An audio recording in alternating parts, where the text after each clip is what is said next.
Welcome, everyone. This is your friend, the DN What If, here with another exciting fanfiction. Today, we're diving into the story of What If Deku Was Adopted by Aizawa? If you enjoy this video, don't forget to hit that like button and subscribe for more fanfiction content just like this. Now, let's get started with the fanfic. Inko wasn't a bad mother. She had always provided a house, food, water, and school for her son, and those were all the things he needed. She knew she wasn't doing anything wrong.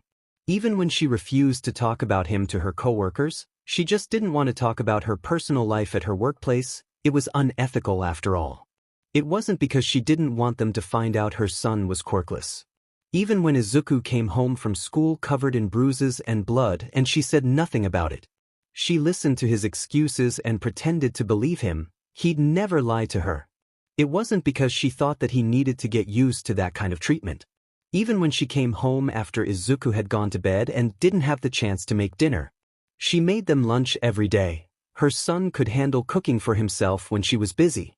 It wasn't because she didn't want to have the responsibility to feed her child every day. Even when she sometimes liked to pretend she didn't have a son, having a peaceful and quiet life, far away from Japan and the mess she found herself in. Inko knew she wasn't a bad mother. She knew it was for the best when she packed all of her things in the middle of the night and left, not leaving behind a note or anything else but enough cash for him and some food in the fridge. Izuku was a good kid, quiet, obedient, smart, cute, and polite. He didn't deserve her.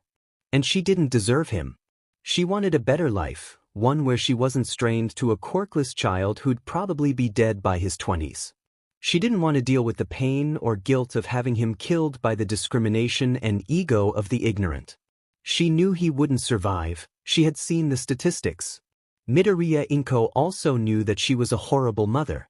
Izuku was 11 when he found out his mom had left him. At first, he didn't want to believe it, refused to. He would tell himself that maybe she had just been gone for a trip and would be back in a couple of days, maybe more. Weeks went by, and he still couldn't get it quite right.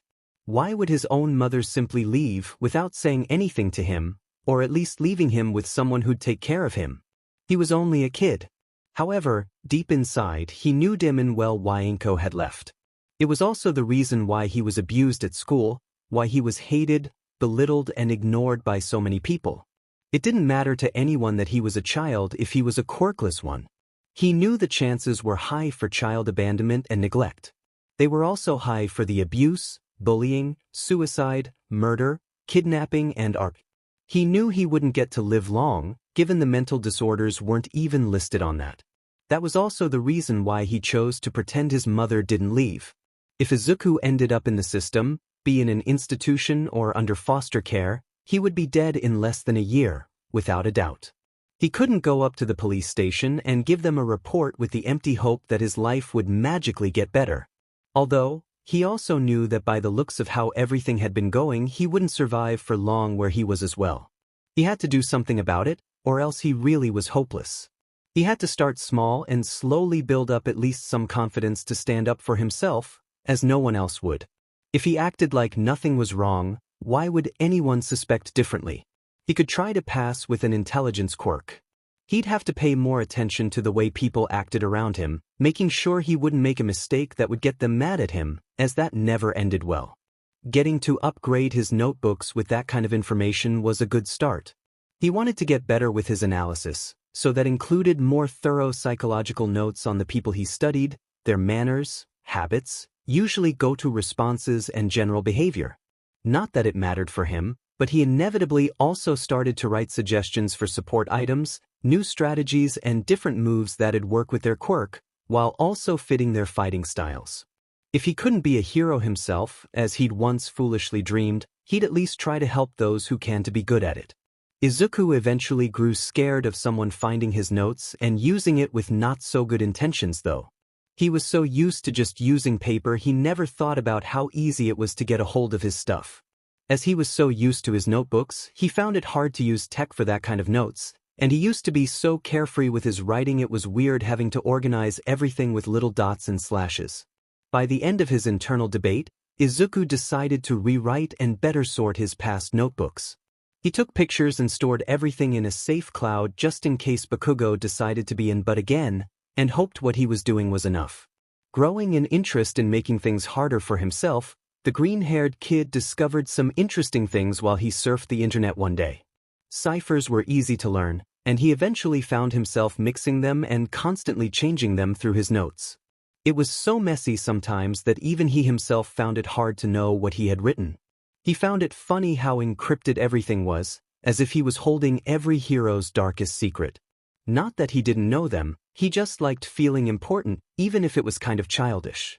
Without even noticing, one day, Izuku found himself breaking down a villain during a fight. Sighing, he decided to separate his notebooks between them, and somewhere in between he'd have to add some vigilantes he'd been eyeing as well. Deep inside, he knew no one would ever want to get their hands on his stupid notes, but at the same time, he feared they would, and he didn't want to be the cause of a disaster. By the time all of his notebooks were new and rewritten, including the fresh information on villains, underground heroes and vigilantes, he had actually grown some confidence in himself. Analysis for the Future number 37 was his latest work, and he was planning on finishing it in 2 or 3 weeks. He got so invested in it sometimes that the kids at school didn't even bother to harass him. He didn't usually talk back to them, as that would only cause more trouble, but he got pretty good at keeping a straight face and completely ignoring them. That specifically set Bakugo off, which was even more worth it. He would still come home with bruises at least twice a week, since they simply couldn't leave him alone, but their words didn't hurt as much as they used to. Learning that no one would ever have his back was harsh, but it was the truth, and he was slowly coming to terms with it. They said he was useless, worthless, stupid, ugly, any easy words that fit their tiny vocabulary, but at this point, nobody even meant it. They'd grown so used to making his life a living hell that he would bet they didn't even know what they were saying anymore. He was learning to survive, getting better at it. He was proud of himself for who he'd become, even if he hadn't changed all that much. Then the bad news arrived. Because they always do. The ones he had been expecting for a while, but didn't truly know how he'd deal with when it got to him. His mother had left him enough money for him to survive for a couple of months, which was nice, he guessed, but he was saving all that he could and still his savings were growing close to nothing. He was 3 months away from his birthday when his money finally ran out. The fridge remained empty, the bills were at least a couple of months late, and the landlord had been knocking on his door insisting on getting to talk to Inko. It had been 8 months since she had left, though. Izuku was lost. On his patrols, Aizawa was used to encountering numerous homeless people. His shifts happened in the middle of the night, and only ended when the sun threatened to come out, so he saw a lot of shitty things. Children dying in alleyways, crying over their unmoving parents that some heartless mugger had killed, people so hungry that their skin looked like it had melted into their bones, the list went on. The more marginalized areas were the ones he patrolled the most, since he knew not many heroes actually cared about the people who needed them the most. He helped everyone he could, but, as any other human being, he couldn't save everyone. The feeling of guilt that once stuck in his gut never left, but he knew he was doing some good at least. As he walked silently over the roofs of the citizens, he kept an observant eye on the most quiet parts of the neighborhood. That particular night, nothing too bad had happened yet, so he was especially careful. And just when he thought it was actually going to be a calm patrol, he heard a cry. He immediately shifted his foot and changed directions, heading to the source of the voice. It sounded like a child, which concerned him, and the cries were starting to grow louder and louder by each second. Hurrying his steps, it didn't take him longer than a few minutes to get to the kid. He was hugging his knees, sobbing loudly, sitting on the dirty ground of an alley. Beside him were 2 full backpacks, probably with all of his stuff inside, by the looks of the situation.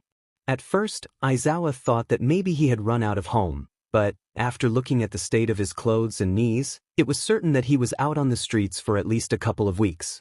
Maybe abandonment was a better explanation. He made his steps loud enough for the kid to notice him, but his cries easily muffled them. Assuming he probably hadn't been hurt, he decided to try a different approach.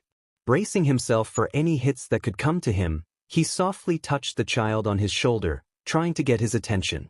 As soon as his hand made contact with skin, the kid jumped to his feet, hands over his chest, protecting himself, and took 2 steps backwards. He looked scared, but the tears that for a second had disappeared quickly came back. "It's okay, kid, is it okay if I touch you?" Aizawa didn't move until the child took a step forward, which he took as an invitation. He hugged him, and let him cry over his shoulder for as long as they had to stay there. If that was what he needed for now, then he'd give him that. They could work later on why he was crying in an alleyway in the middle of the night. He stood there and held him for whoever knows how long before he started to calm down. Aizawa guessed that it would be more than 30 minutes, maybe, but he didn't have a watch with him to be certain. While he held him and heard his cries, he thought about how many children such as that one went through the same thing, but didn't have anyone there to support them.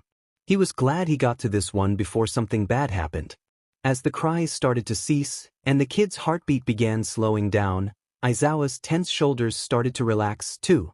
Hoping that another hero was patrolling the area, which probably wasn't happening but he could at least hope so, he took a deep breath and held the kid by his shoulders, ready to let go. That was when he noticed it. Kid!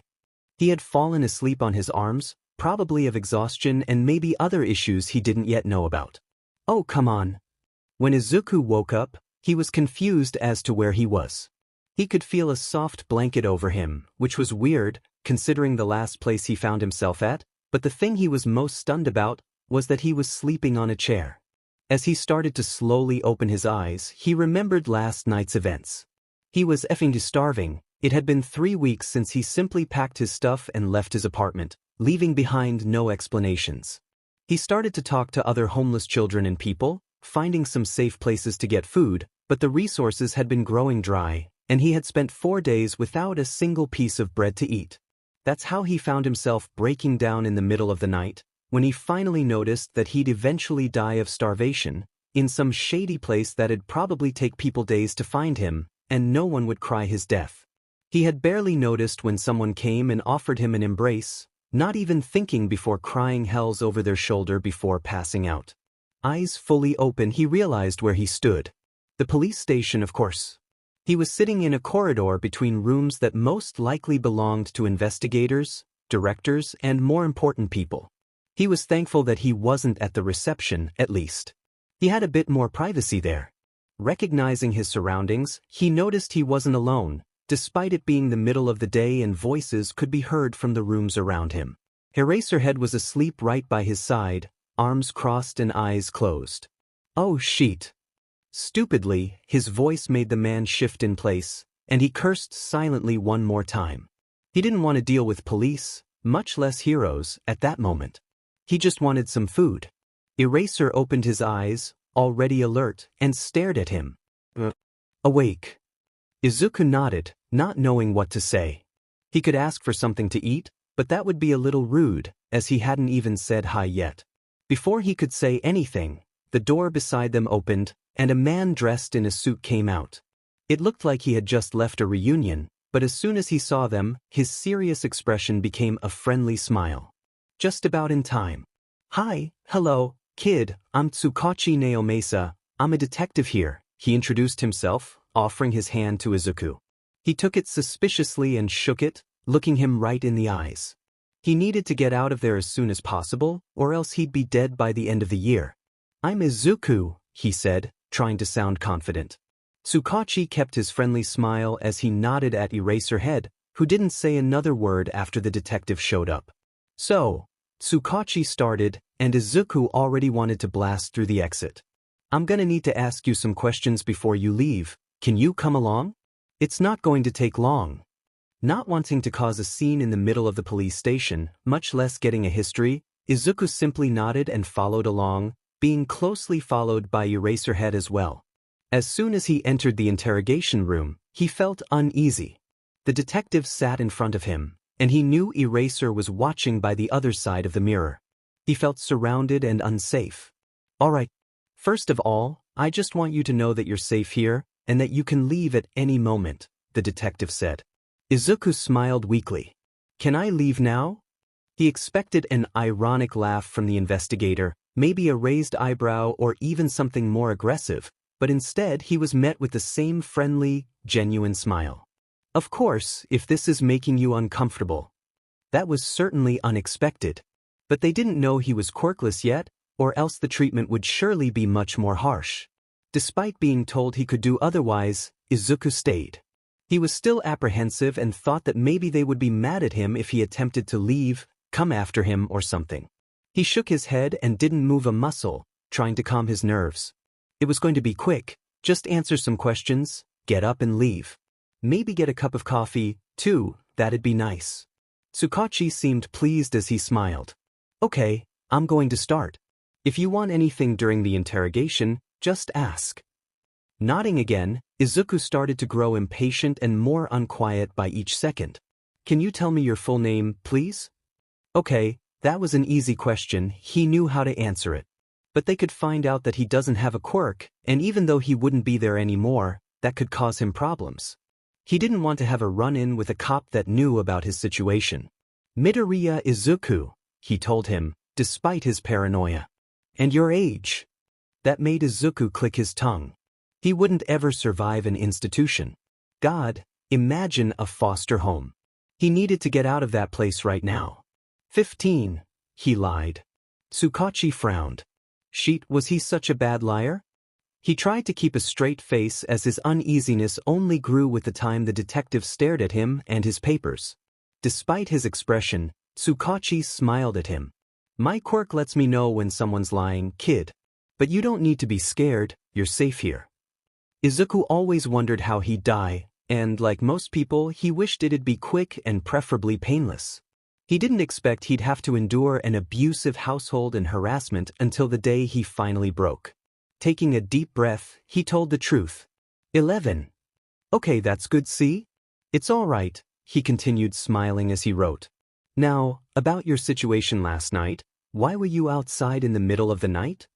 There was no point in lying, he was sure of that, but he could try to at least use that to his advantage and grow a lie out of his situation. I ran away from home. And how long ago was that? And he was caught right in the middle of his stupidly planned plan. Maybe it was a good moment to finally get out of that chair and leave. Can I go now? He asked. He was exhausted, starving, frustrated, and he sure as hell didn't need to be there right now. Tsukachi looked at him sadly. We can offer you a home, kid. Izuku laughed dryly. Yeah, right, a place where a quirkless child could stay safe and live a happy, healthy life? Maybe in the afterlife. Yeah, as if. He got up, heading to the door, ready to leave that place to never come back, no matter how hungry he was. His hands trembled and his knees were weak, but he tried to focus on surviving. Are you scared? The question stopped him right in the track. Was he scared? Yes, obviously. Scared of everything, scared of everyone, scared of everywhere. Would there ever be a moment where he wasn't scared of something? He could die any given moment. If you tell me why you're concerned for your safety, we could arrange you a safe space, the detective tried again. And where would be safe for a quirkless child like me? He stared right into his soul. You think I haven't tried looking? Think I haven't been fooled already by the utopia of living a happy life? His voice was raspy. He was so tired of always looking over his shoulder. I don't have a choice, detective, everywhere I go, no matter, I'll always be in danger. The room grew silent.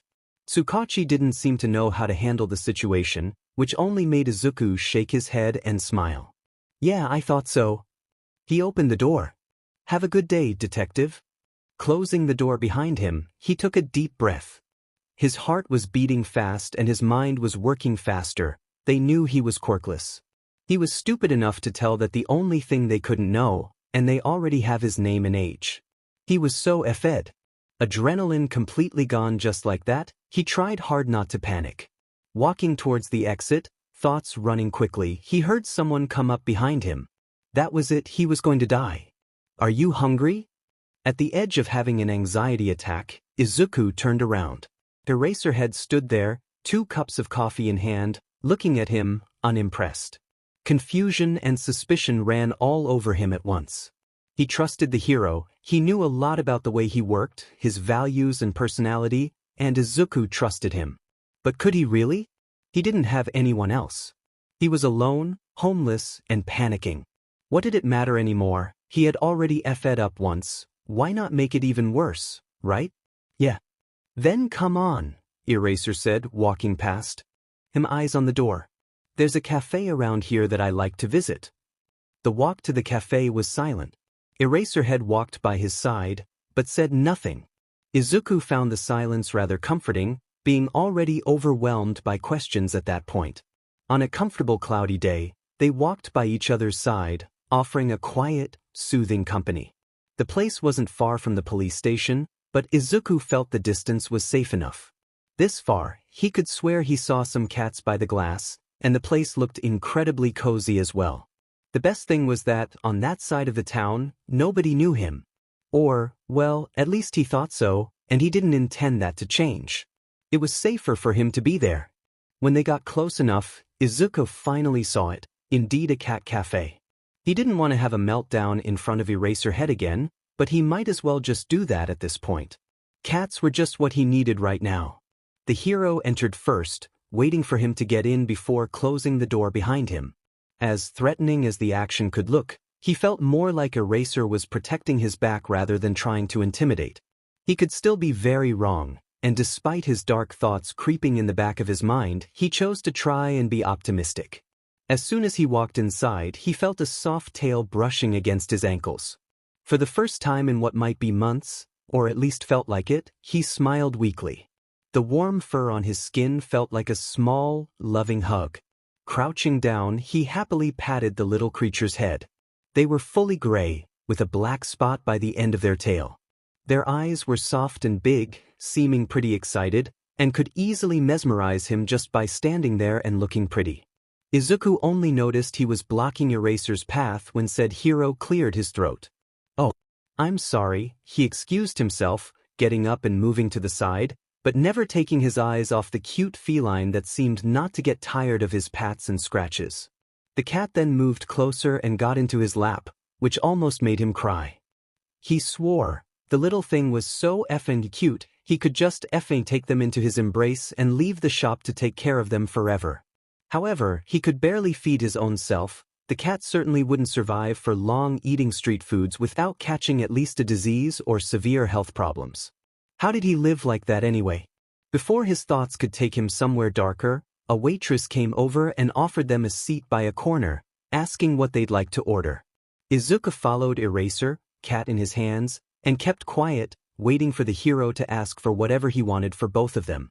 Even though he didn't personally know him well, it looked like the underground knew the place and the workers well. He did say he liked to come by often. The hero looked at him as if to ask what he wanted, to which he answered with a shrug. He was so damn hungry that anything would do. As he sat there and waited, he started to look around the cat, and found out her name was Muffin, which was cute, and it made him want to hug her even more, and cry, and maybe dream of somewhere where he could have a nice family, with an adorable pet, maybe even a backyard. He barely noticed as a black cat got to their table and started to request Eraser for pats. They seemed very persistent about it, and the hero only sighed as he gave them scratches all over. Izuku stayed there, calming himself down, eyes closed, patting Muffin's soft fur. It was serene, the air smelled nice, like baked bread and sweets, and the place was comforting. He felt at peace for once. When their meals arrived, a few minutes later, the first thing he noticed was that he had much more food than the hero. He felt once again uneasy about it. Eraserhead It's Aizawa when I'm off duty, kid, underground business and all. Of course, he knew that, but it still felt a little too personal and a tad uncomfortable. And he just then noticed that the hero never introduced himself, which was kind of awkward, and explained his rush to call him off. He nodded. Aizawa. Look, I can't pay for this, he said, gesturing to the shining syrup pancakes, big fluffy muffins and the smoking hot cup of creamy mocha in front of him. The hero looked at him, unimpressed. I know. Well, that was great then. He would eat the food without worrying about how he'd pay Aizawa back at all. No need to worry about that at all. Clearly the hero knew what he was doing. Time to dig in. Even though he knew his stomach wouldn't take it well, he ate as much as he could throw down his throat. He didn't know when would be the next time he'd be able to get a proper meal, so he should enjoy what he had. Izuku made sure to taste every sip of the creamy, sugary mocha. It had been so long since he had sweets like that, and the muffins, sheet. He prayed to the gods of all religions and beliefs that he'd get something like that again before he died. "Do you have a place to stay the night, kid?" The question got him choking in his own saliva, and he looked away. Truthfully, he did not. He had been sleeping at different places since he left, afraid of being found, mugged, or whatever horrors they did to homeless people on the streets. He was constantly on the watch, as to be expected. Eraser must have taken his silence as a no, because he continued, "You can stay over at my place if you want to." Before Izuku could even express how uncomfortable he would find himself in such a situation, or unsafe, paranoid and insomniac, the hero kept talking. "I know you just met me, despite knowing me as a hero, and it wouldn't be exactly pleasant. But if you ever need help, you can call or knock on the door." Eraserhead then handed him a small piece of paper, where he had written his address and phone number. Izuku raised his eyebrows, surprised. He didn't expect that kind of trust from him at all.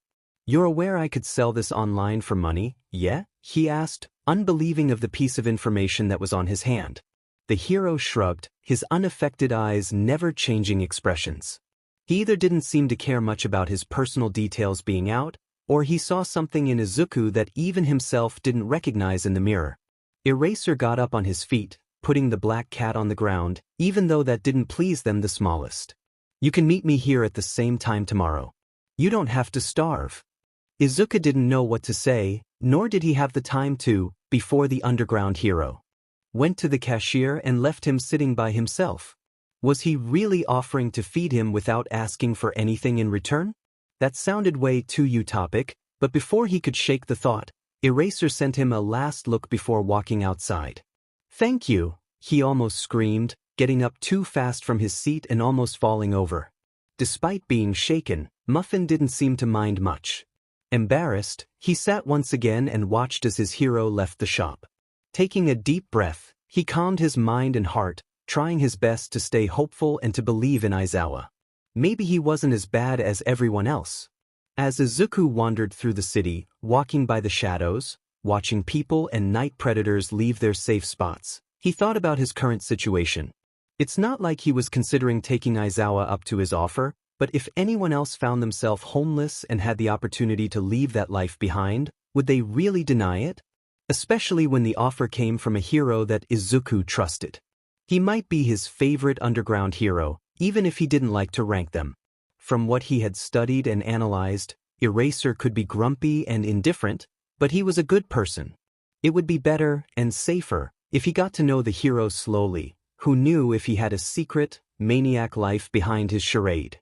Or maybe that was just Izuku's paranoia talking. Anyway, his stomach didn't want to wait to get to know the man at all, or the cold he had to endure most nights. And, well, food was food, so accepting to meet him at the cafe would be a good chance to talk and find out more about Aizawa Shoda. He already knew he would have to find more space for the hero in his notebook, if he planned on living any longer. Waiting for the sun to rise and for it to be at least safer for him to fall asleep unprotected, he wrote. It had been a while since he charged his phone and laptop, so he couldn't save his pages in case he lost them. That was the least of his worries, though. He wrote about the fights he had watched that night, from small, to be heroes, to Endeavor turning a whole elementary school into flames. But it didn't matter, did it? He was the number 2 hero, the oh-so-savior of the people in need. Honestly. Izuku knew how he treated his kids at home. The man didn't even try to hide his arrogant and stupid attitude. After his discovery, a couple years back, Endeavor was switched from a red to a blue notebook. Unfortunately, the piece of trash they called a hero wasn't the only corrupt hero out there. He kept his notes as tidied up as he could on them, always keeping a close eye to their actions and plans, but that had proven difficult since he left his apartment behind, and, well, since he was a kid. Anyhow, maybe it would be good if he finally looked for a place to charge his things. He wondered if he could take them to the cafe that afternoon and find somewhere to put his stuff. The sun kissed the edge of the city before Izuku was able to start looking for a safe place to rest, and even if he wanted to hide better, a yawn made its way out of his mouth involuntarily. He was so tired, writing all night took the little energy left in him, so some hours of sleep would not hurt right now. Izuku then finally decided that the rooftop he found himself at was a good place. The house was surrounded by taller buildings, which hid him from onlookers in any case. It was a nice part of the town too, and while he was high up there, he'd be safer than down on the ground. He lied down, got comfy and closed his eyes. In a blink, he was awake. It didn't even feel like he had ever fallen asleep, but the sun was almost ready to settle down, and Izuku groaned. If he had to give up some actual sleep to get food, that's what he'd do. Not exactly feeling rested but not as tired as he was before, he gave up on going back to his sleep. He could try again after the cafe, but sleeping at night would mean he'd be more vulnerable to attacks, and he'd miss probably cool fights and battles going on around the city. Getting up and stretching, he looked around to try and find himself once more, slowly making his way to the cafe from the day before. His stomach already begging for something, he closed his eyes and hurried his steps. It seemed like he was getting spoiled already. As he reached a place of view of the cafe, he could see Aizawa standing outside, dead eyes focused on something he couldn't quite understand from afar. Closer, and probably within sight of the hero, he finally saw what he was looking at. The cat, of course. He nodded at the hero as he got to the entrance, and smiled weakly. "Hi. Come on," the man said, opening the door so he could get inside. He didn't seem bothered to have waited for him, nor did he look like he had been there for long before he arrived. Izuku honestly had no idea if he was late or not, but glad he didn't get the hero mad at him. Entering the cafe, Muffin was already walking up to him, but his eyes searched the place for any energy plug near the table they were at yesterday. Not resisting, and sad for not locating what he wanted, he grabbed the cat and smiled widely at her. "You're so needy." She only rubbed herself more against his neck and shoulders, making a laugh escape from him. He happily patted her as he followed Aizawa through the place. Still observant, he watched as a cashier waved enthusiastically at the hero, who nodded sympathetically. It was actually nice to see him interact with other people. Sitting down, he held Muffin and cautiously grabbed one of his bags, which contained his notes, phone, and laptop. He still looked around, impatient and frustrated. "What are you looking for?" Eyes widening a little, Izuku almost forgot that Aizawa could see him. As much as the hero stared at him, he seemed not to be minding his presence that day, so he didn't worry about it. He simply pulled his phone out of the bag and showed it to him. As dead as the hero's eyes. A plug. Silent as always, the man simply took a pad out of the seat, showing a plug hidden behind it. That grew a huge grin out of Izuku's face, who didn't even mind if anyone would be mad at them for messing with the furniture. As long as he could get just a little bit of battery, he'd be cool. Not even waiting for his phone to reach 1%, he turned it on and immediately started to take pictures of his notes. Quickly, he grabbed his laptop and plugged it in as well. As much battery as he could get would be very welcome, and he felt eternally blessed. Almost as curious as Muffin. Watched him move with sparkling eyes, Aizawa looked at him, puzzled. "Wanna walk me through what you're doing?" He didn't seem to be demanding answers, which was weird, given the way he had worded his sentence. His energy was all wrong, but strangely cool to be around. Izuku couldn't understand him yet. He nodded timidly. "I'm saving my notes in a cloud."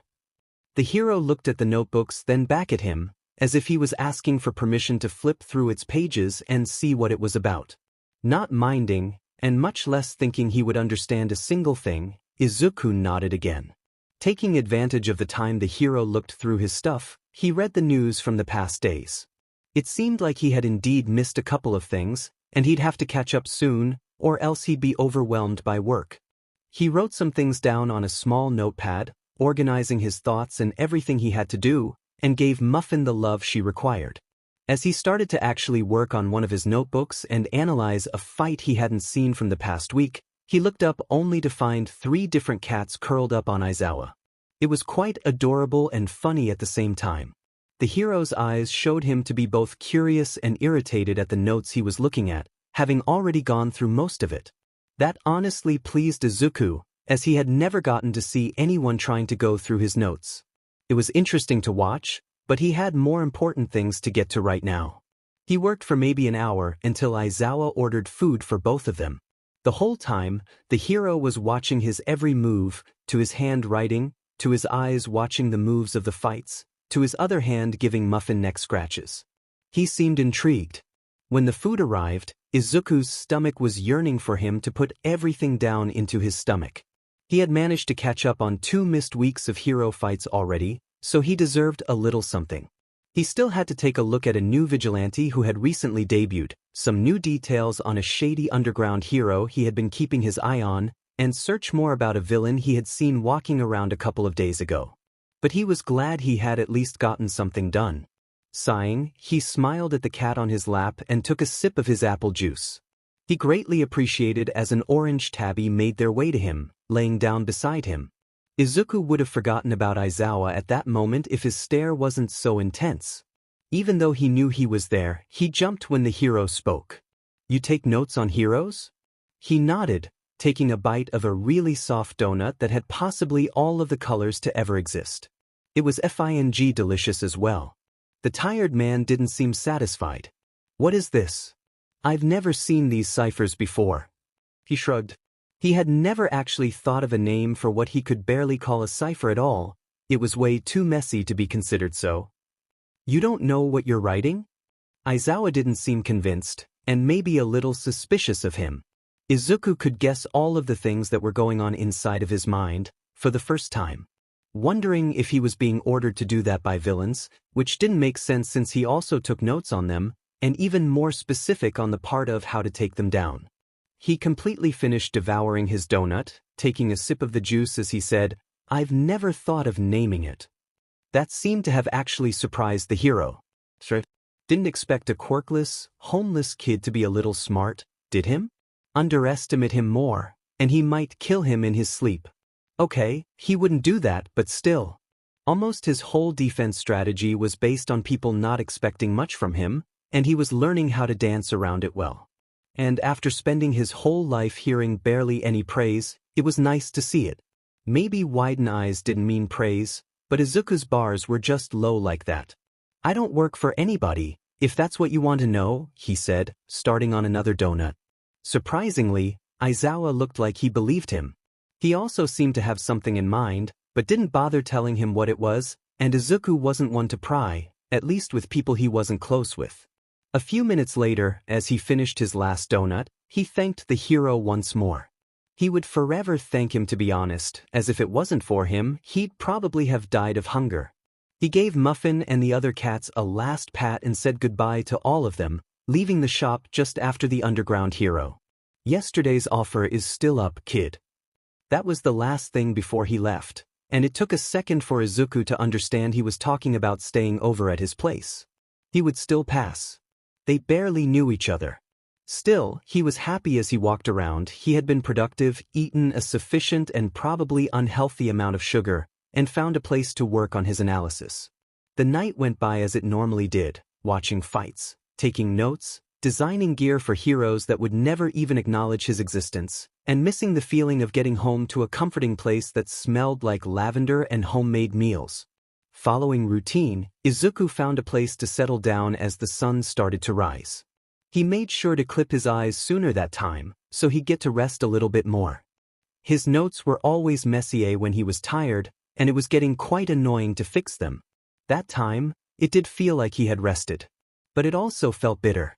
Like there was something stuck in his throat and his heart had something trapped inside it. He had dreamed about his mother. About being an innocent kid, playing and running around with Bakugo on a playground, screaming so Inko would watch the cool trick they had learned to do. He watched as his younger self took his mother's hand and happily walked home, talking about how he and his friend would become the coolest hero duo to ever exist in the whole world. Inko giggled, delighted by his excitement, and told him how much she'd love to see them thrive. She would, now, wouldn't she? He woke up feeling angry, but the feeling quickly became sadness. He sometimes just wished he wasn't FANG born at all. Making his way to the cafe once again, he didn't bother to look around and check on the singing birds. He barely had any motivation to look at the sky when he woke up, almost forgetting his bags and shoes behind. He approached the place, being fueled only by pure stubbornness and a little hunger, the only thing keeping him awake was the thought of Muffin playing on his lap. Izuku almost missed the fact that Aizawa had company. Someone who stood by his side, looking around, probably waiting for him. And it was no one less than Yui's principal, worldwide known hero and most intelligent mind, Nezu. When Aizawa told him he had met a child, an 11-year-old, who was a quirkless genius, Nezu had to stand back and make himself some tea. Not because he didn't expect something like that to ever come up, far from it, he had been waiting for that day to arrive. That was exactly why he made himself tea. He had planned so many things in any case that situation happened in front of his eyes, he barely knew where to start. After a few minutes of thinking, he got up with a smile. He talked Aizawa through what he had in mind, and even though the man didn't agree with him 100%, he wanted to be present, as he always scared the kids away with his smile. On the trip to the cafe they usually met, Nezu kept wondering what the kid would look like. Aizawa hadn't really been descriptive of him, only mentioning his notebooks and interesting notes. As they waited for him to arrive, he excitedly looked around, wondering if anybody that showed up was the child they were expecting. However, he easily spotted the small, green-haired kid that stopped walking when he saw the heroes looking at him. It was certainly the one, and he couldn't be less happy about it. Smiling friendly, he waited for him to get closer to introduce himself. "Hi, hello there. I'm Nezu, but you already know that, don't you? From what I've heard, I assume you'd know more than you should about me too." He didn't want to sound like he wanted to intimidate the kid, but he was so curious about how he would act around him. As someone who probably held important information with him, he had to know not to let himself be belittled by others. And well, if he didn't, Nezu would teach him how. "Pleasure to meet you, Nezu," he smiled. "I'm Izuku." They walked inside, and he could barely keep his questions within himself as they sat down. A couple of cats came around and got comfy with them, and he waited for everyone to get comfortable before getting into business. He looked at the kid with a smile. "Well, you already know why I'm here. Do you care to let me see your notes? If you have them with you, of course." Izuku nodded confidently and reached into one of the bags he carried with him. Judging by how he looked, the way he acted, and the things he carried with him, Nezu was now sure he was homeless. The fact must have surely slipped from Aizawa's mind when he told him about the kid. The notes seemed color-coded, and he started with the first one, the oldest, comparing it to the newest. In the beginning, to be expected, the calligraphy was messy. On the last one, however, it was neat and clearly written rapidly. Izuku had gotten very used to it.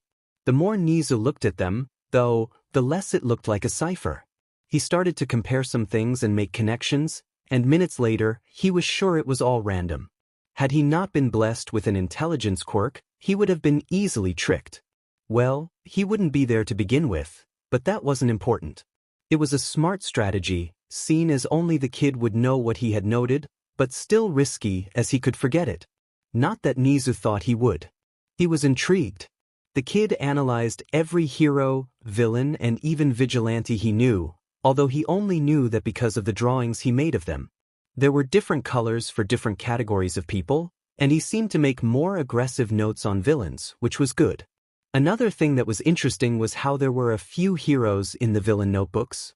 The most noticeable being Endeavor, but not limited to at all. The analysis he made were long and detailed, as they went for pages with no end before jumping into another person. He occasionally added more information on some people he had already broken down, making a bit of a mess during the process. Nezu was so curious at what it all meant, and even though it had to be easy to decipher knowing the name of the heroes, it seemed to be constantly randomized, especially on the newer ones. Izuku most likely got used to switching it all up and did it naturally now, which made it all harder for him to understand, and oh did he love it. Each note had to be decoded individually, and he wouldn't be 100% sure. Closing the notebook he had been flipping through, a proud smile grew onto his face. Oh, he was bursting with excitement. The kid was perfect. "I have a proposal for you, Izuku." And for his further feeling of enthusiasm, he didn't look apprehensive or scared, but rather curious and interested. "Go ahead," he nodded. Nezu accepted the tea the waitress had just arrived to serve him, and took a sip of it. He looked at the notebooks spread through the table that were being thoroughly organized so the food could be placed there. Grabbing one of the milk biscuits, he explained, "I want you to come with me to Yui." He waited for any question or interruption, but the kid only widened his eyes, waiting for him to continue as he happily patted a gray cat. I want you to study with me. I know school can get boring when you already know what's being taught, so I suppose it would be welcome. Aizawa looked at him with furrowed eyebrows. That was not what they had planned, but what could Nezu do? He was fascinated by the kid. You don't need to worry about formalities, laws, or anything you shouldn't be worrying about at your age. He took another sip. I'd explain with more details, but it would be better if we had more privacy, he said, gesturing at the customers who were starting to stare. Nezu was a known figure to the public. I suggest my office on the school grounds, he continued, looking at Izuku. He didn't need to look at the underground hero beside him to know he had his disapproving eyes on. Would you be comfortable with that? The kid really looked at him, seemingly considering his offer and probably processing everything that just had happened. It's not every day someone gets offered to study with the principal of UE, is it? It took him a second to take his last bite into a donut and look at him seriously. Of course. Nezu grinned. Oh, this would all be so entertaining. As Izuku walked by Aizawa's and Nezu's side, he tried to keep his composure. He had trained himself for years to look and sound confident, fight for what he believed and be positive about his self-worth. It wasn't a surprise he felt like he was dying on the inside, though. Midoriya Izuku was paranoid as hell, but he knew enough about Nezu to trust him with his notes and maybe with his safety. After all, he was only a kid, and despite wanting to think he knew how to take care of himself, he was aware that he didn't do that very well. The principal was offering to teach him at the top hero academy in the FING world. It was so wild. Although he couldn't help but wonder, why did he choose him out of literally everyone else? He was a literal nobody. Still, there was no denying an offer quite like that one. He doubted Nezu would joke about something like that. This was serious and oh god, what the hell? 1,000 different thoughts ran through his mind as he wondered why him, why not someone with a quirk at least? Maybe someone with a mental quirk like his own. His quirklessness could be a factor, since he knew Nezu was very rough with discriminations of any kind. For once in his entire life, he was glad that someone knew he didn't have a quirk. Thinking about it, he actually felt safe with someone knowing he didn't have a quirk, and not only one person but two. This had to be the best day in Izuku's FANG life. Arriving at one of the school's gates, he could barely believe his eyes. He had never gotten so close to the building or, well, buildings, and it was all huge. Like really huge. They went in, and as it was the middle of the week, he could see the students from far away, small heads hidden behind big pieces of glass, all mostly looking up front or at their desks. The whole view made him feel serotonin fill up his brain. It was like a dream. Walking through the corridors made him feel a little out of place. Students in uniforms, heroes in suits, and there was him. Wearing his dirty, black, oversized hoodie, rigged pants, and red sneakers. He was utterly glad no one they had encountered threw weird glances at him. Apparently it wasn't too uncommon to have underdressed people around. Nezu's office was less intimidating than he thought it would be too. The door didn't have 7 locks and magical protection to it, and inside there wasn't a chained cheetah or anything of sorts. Just a normal room, a few trophies, plants, chairs and coffee tables, nothing out of ordinary. They sat comfortably, not bothered by the silence until that moment, which Izuku appreciated. Nezu, as to be expected, was the one who broke it. All right, all good and comfy? I'll make myself some tea, would you like some as well? The principal asked, referring to both of them. At the same time that Aizawa shook his head, Izuku nodded. He didn't actually like the taste of coffee, only consuming it because it helped him stay focused, and tea usually calmed his nerves. It was cozy. After taking a sip of the already done warm drink, he smiled. It all felt nice, and he wanted to enjoy it for as long as it would last.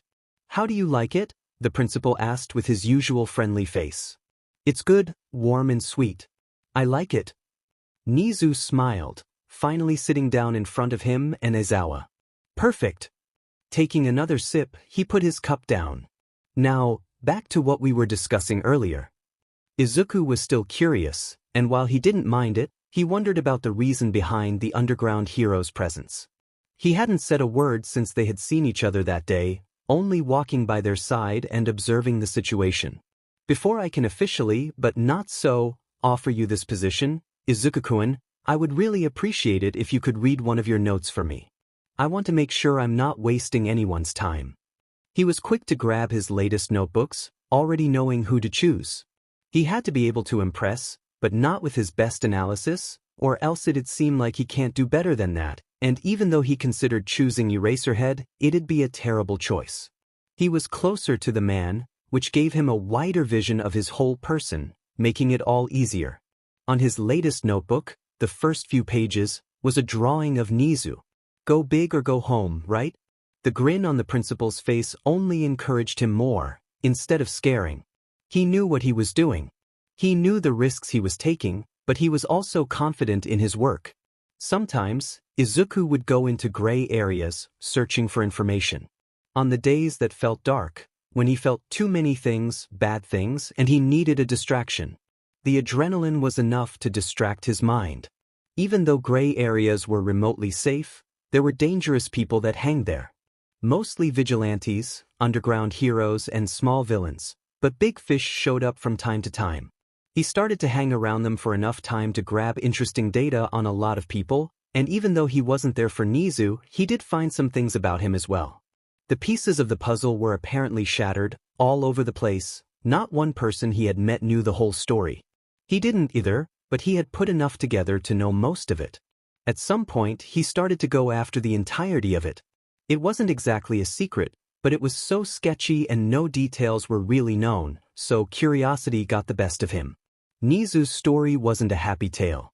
The principal had been experimented on, which wasn't really such a surprise. He was the only animal on Earth with a quirk that allowed him to have grown fully conscious, and not only that, but to be smarter than the average human. As a kid, small as he was an easy target. Izuku, despite not really liking it, had gotten the more grotesque pieces as well. The most horrible tortures, experiments, and inhuman situations that Nezu had to go through. It wasn't like the people who knew about it were good people to begin with, so they wouldn't tell it in nice words.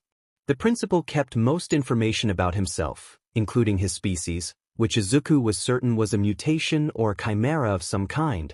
Perhaps even his existence had been the result of an experiment, hidden from everyone. His story, though, wasn't only known by him, so it was impossible to make it go away.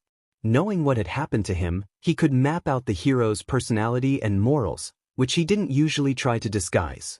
There was nothing too special about his quirk as far as he knew, and his usual to-go strategies and fighting methods were easy to figure out.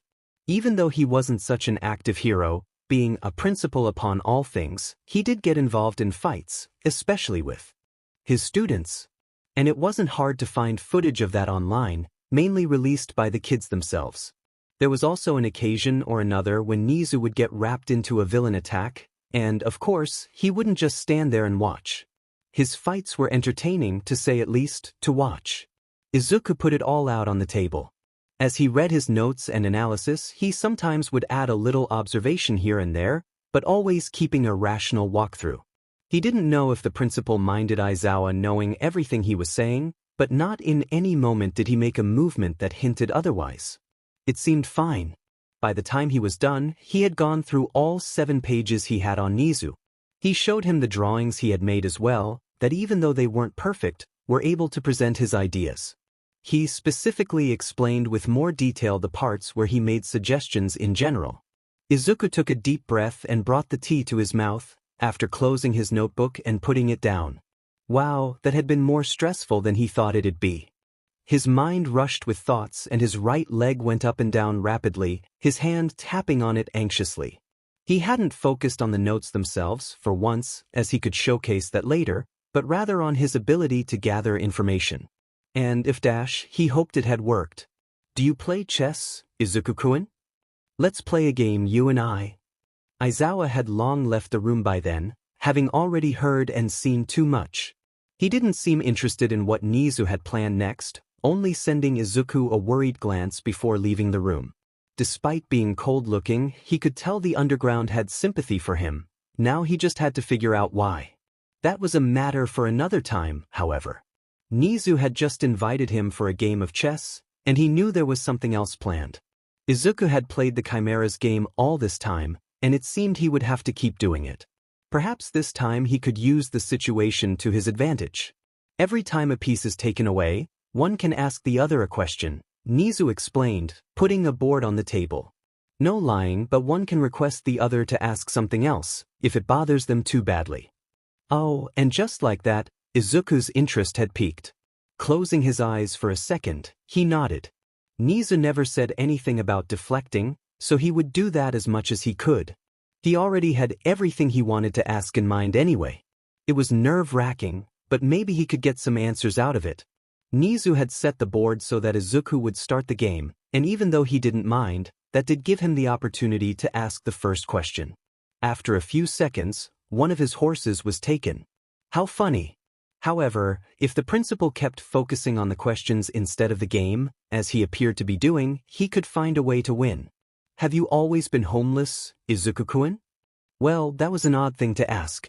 He expected something about his notebooks, or maybe something less personal maybe. No. Nezu hummed and looked at the board once again, and it was curious how impossible it was for him to try and understand what the principal was thinking or planning. His resting face was like a solid painting. A couple of moves were made, and Izuku finally got his hands on a piece. Do you think of yourself as a hypocrite, Principal Nezu? The question had been clearly unexpected. Izuku knew what he was doing though, and he wasn't planning on elaborating. He wanted the hero to understand what he meant by himself. With his face still, but something changed in it, he answered, "Not really, no. I would certainly hate to know of actions I have performed in the past that make me one." As he had expected, Nezu seemed contemplative. Of course, everyone makes mistakes, and I have many things I regret doing. But I'm sure those aren't what you're referring to. Without an answer, the game continued, and Izuku felt a little more confident, both on his strategy and questions. He would still have 2 or 3 questions to answer, but he only wanted to ask one more before finishing it all. Have you ever provided information to someone with bad intentions, Izuku-kun? Shaking his head, he felt nauseous of the idea, even though he understood why Nezu had asked it. He would never do anything of sorts if he could avoid it while alive. Never! The clock ticked, time passed by, and another of his pieces was taken away. He felt nervous under the principal's gaze, even when he didn't have anything to hide, and didn't mean harm. Taking a sip of his probably already cold tea, Nezu asked, "Do you want to be a hero?" A dry snort escaped Izuku, as hard as he tried to contain it. He had discarded the idea of being a hero long ago. He was too focused on trying to survive the world, not to meet God as soon as possible. Besides, all hell would be loose if he actually managed to become a hero. A quirkless person, protecting citizens? No agency would want him, no villain would take him seriously, nobody would trust their life to him. As much as he proved himself worthy, strong, intelligent, capable, it wouldn't ever matter if he didn't have a quirk. He knew it by experience. And so he had dropped another hopeless dream that never really disappeared. Not anymore. Ignoring the animal's stare, he thought of his next move. He took one of the principal's pieces again, successfully surrounding his opponent's king. He grinned, proud of himself. "Do you think you could pass Yui's hero exam following all the rules?" Nezu looked at him, really looked at him. Izuku got to him, finally. He didn't expect to make such an accomplishment so soon, but he was so glad it happened. With a straight face, he finally announced, "Checkmate." Izuku knew the hero exam was corrupt. He still didn't understand why the principal hadn't tried to fix it, how it was always so biased. He had talked to dozens of Yui students who had tried the exam, both online and in person. Not surprisingly, a lot of vigilantes had tried to be licensed heroes. Of course the board wasn't all nice and agreeing to everything, but Principal Nezu had enough power, goddammit. He didn't understand why there was never a test involving strategy, quick thinking, or anything that involved wannabe heroes considering the best way to avoid casualties and injuring innocent people. And why wasn't support gear allowed in? It was stupid, pointless, and only put the contestants' lives in more danger. Nezu would have never gotten in. The hero course following those rules. If maybe there was an exam that was actually thought through, heroes like Endeavor wouldn't be out in the world, pretending to care about citizens' lives. If maybe they cared more about why the teens wanted to get into the school instead of how corruption wouldn't be so common among heroes. Yui was the world's most privileged and known hero school. So why did it rank its students based on their raw power instead of raw skill? What about people with mental quirks? Like Nezu himself, couldn't they be heroes too? Or those with defensive quirks, like Aizawa? What about everyone else? Izuku was tired of the hero system. I think this concludes our meeting for today, Principal Nezu. He got up, taking a last sip of his tea, and hoped for all the gods that Aizawa was at least outside to escort him out of the building. If you want to meet again, this is my number. Hit me up. He wrote his phone number on a small piece of paper he'd shred from one of his notebooks and put it on the table. With a polite bow, he quietly walked outside, closing the door behind him. As soon as he could no longer feel the same curious staring, he sighed deeply in relief. Nezu didn't seem mad or anything of sorts, only intrigued. He wished the principal would make the necessary changes. He was trusting him with a FNG lot. Hit me up? Who the says, hit me up, to the most intelligent person in the world? What the hell is Izuku? Making him jump out of his perplexion with his own stupidity, he hears someone talk to him. Ready to go, problem child? It was Aizawa, thankfully, who had been actually waiting for him outside of Nezu's room. An angel, once again, saving him from trouble. He then noticed he never really asked what Nezu wanted to talk to him about, or why he was interested in him at all. He would have been more mad at himself if he didn't feel so nervous right now. Nodding, he looked the hero in the eyes and smiled gently. He was truly thankful for everything he had been provided with, from food, to safety, to a chance to talk to Nezu. And he hadn't even been expected to give anything back at any moment. They start walking, the usual comfortable silence following them close, until they're out of Yui, and Izuku catches himself in front of Aizawa, looking at him with determination. I really can't accept everything you've done for me without me giving anything in return. The hero sighed, tired eyes closing, hands rubbing his temples, and he shook his head. Then, he did something that was way too out of character for someone like him, but not in a bad way at all. He put his hand on Izuku's head, ruffling his messy green hair, with a grin on his face. A grin on Aizawa's face.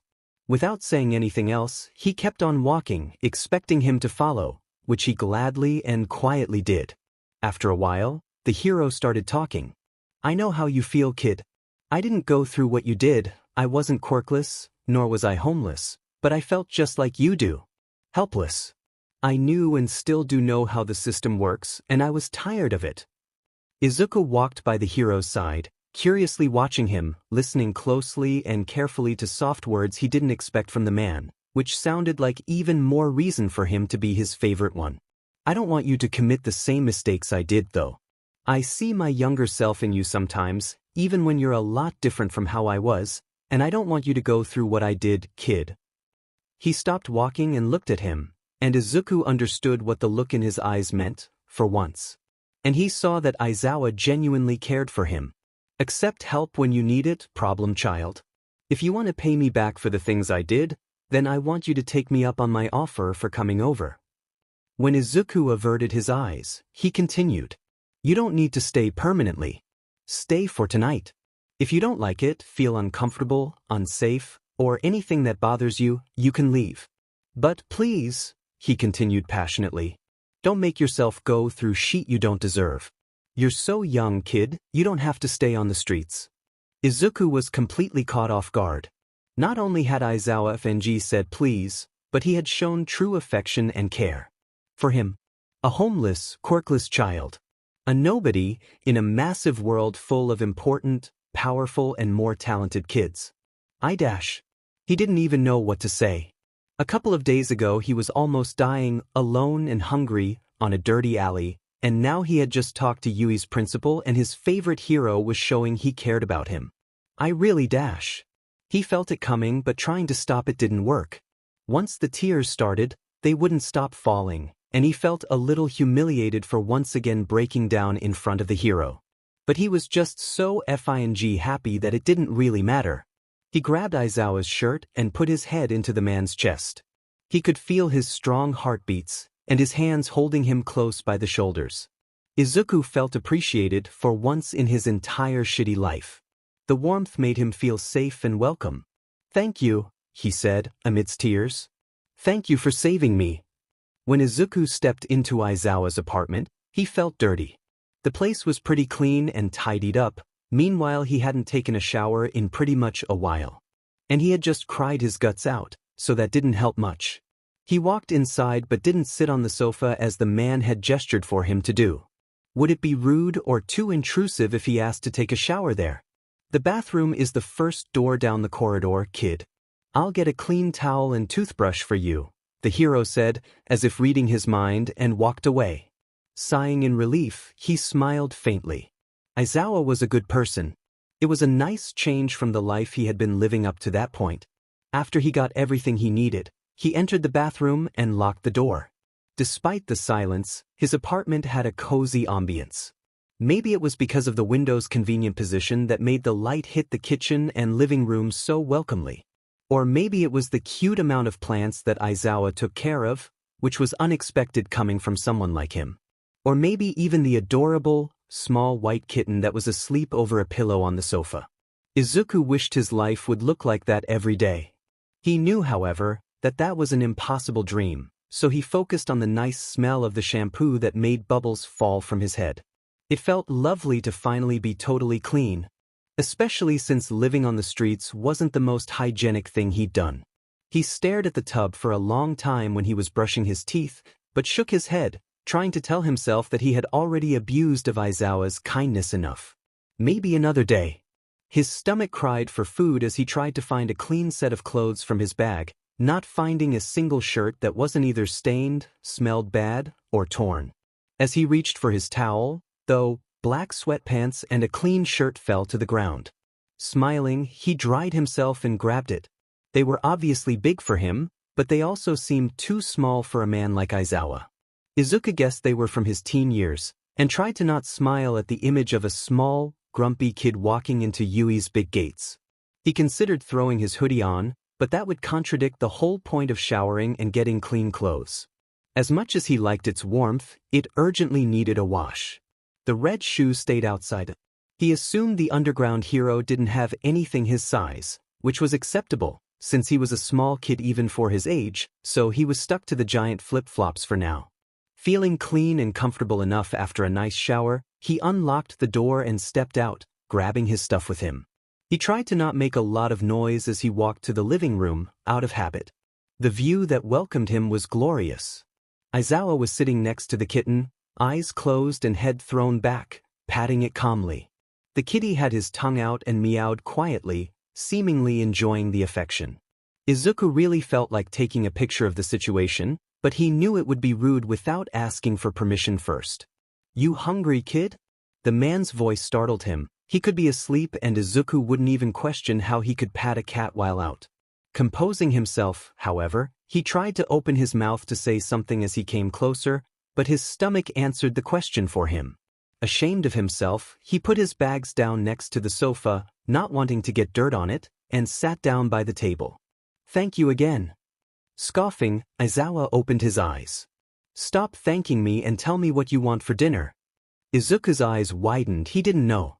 They'd probably order something, assuming they were both tired of human interaction and the outside world, but he didn't even remember if he had ever done that before. What did restaurants deliver, and what wasn't too expensive? The awkward silence stretched for a minute before Aizawa sighed and got up, making the kitty open their eyes and meow louder. "All right, while I wash whatever the hell you call clothing, I'll think of something."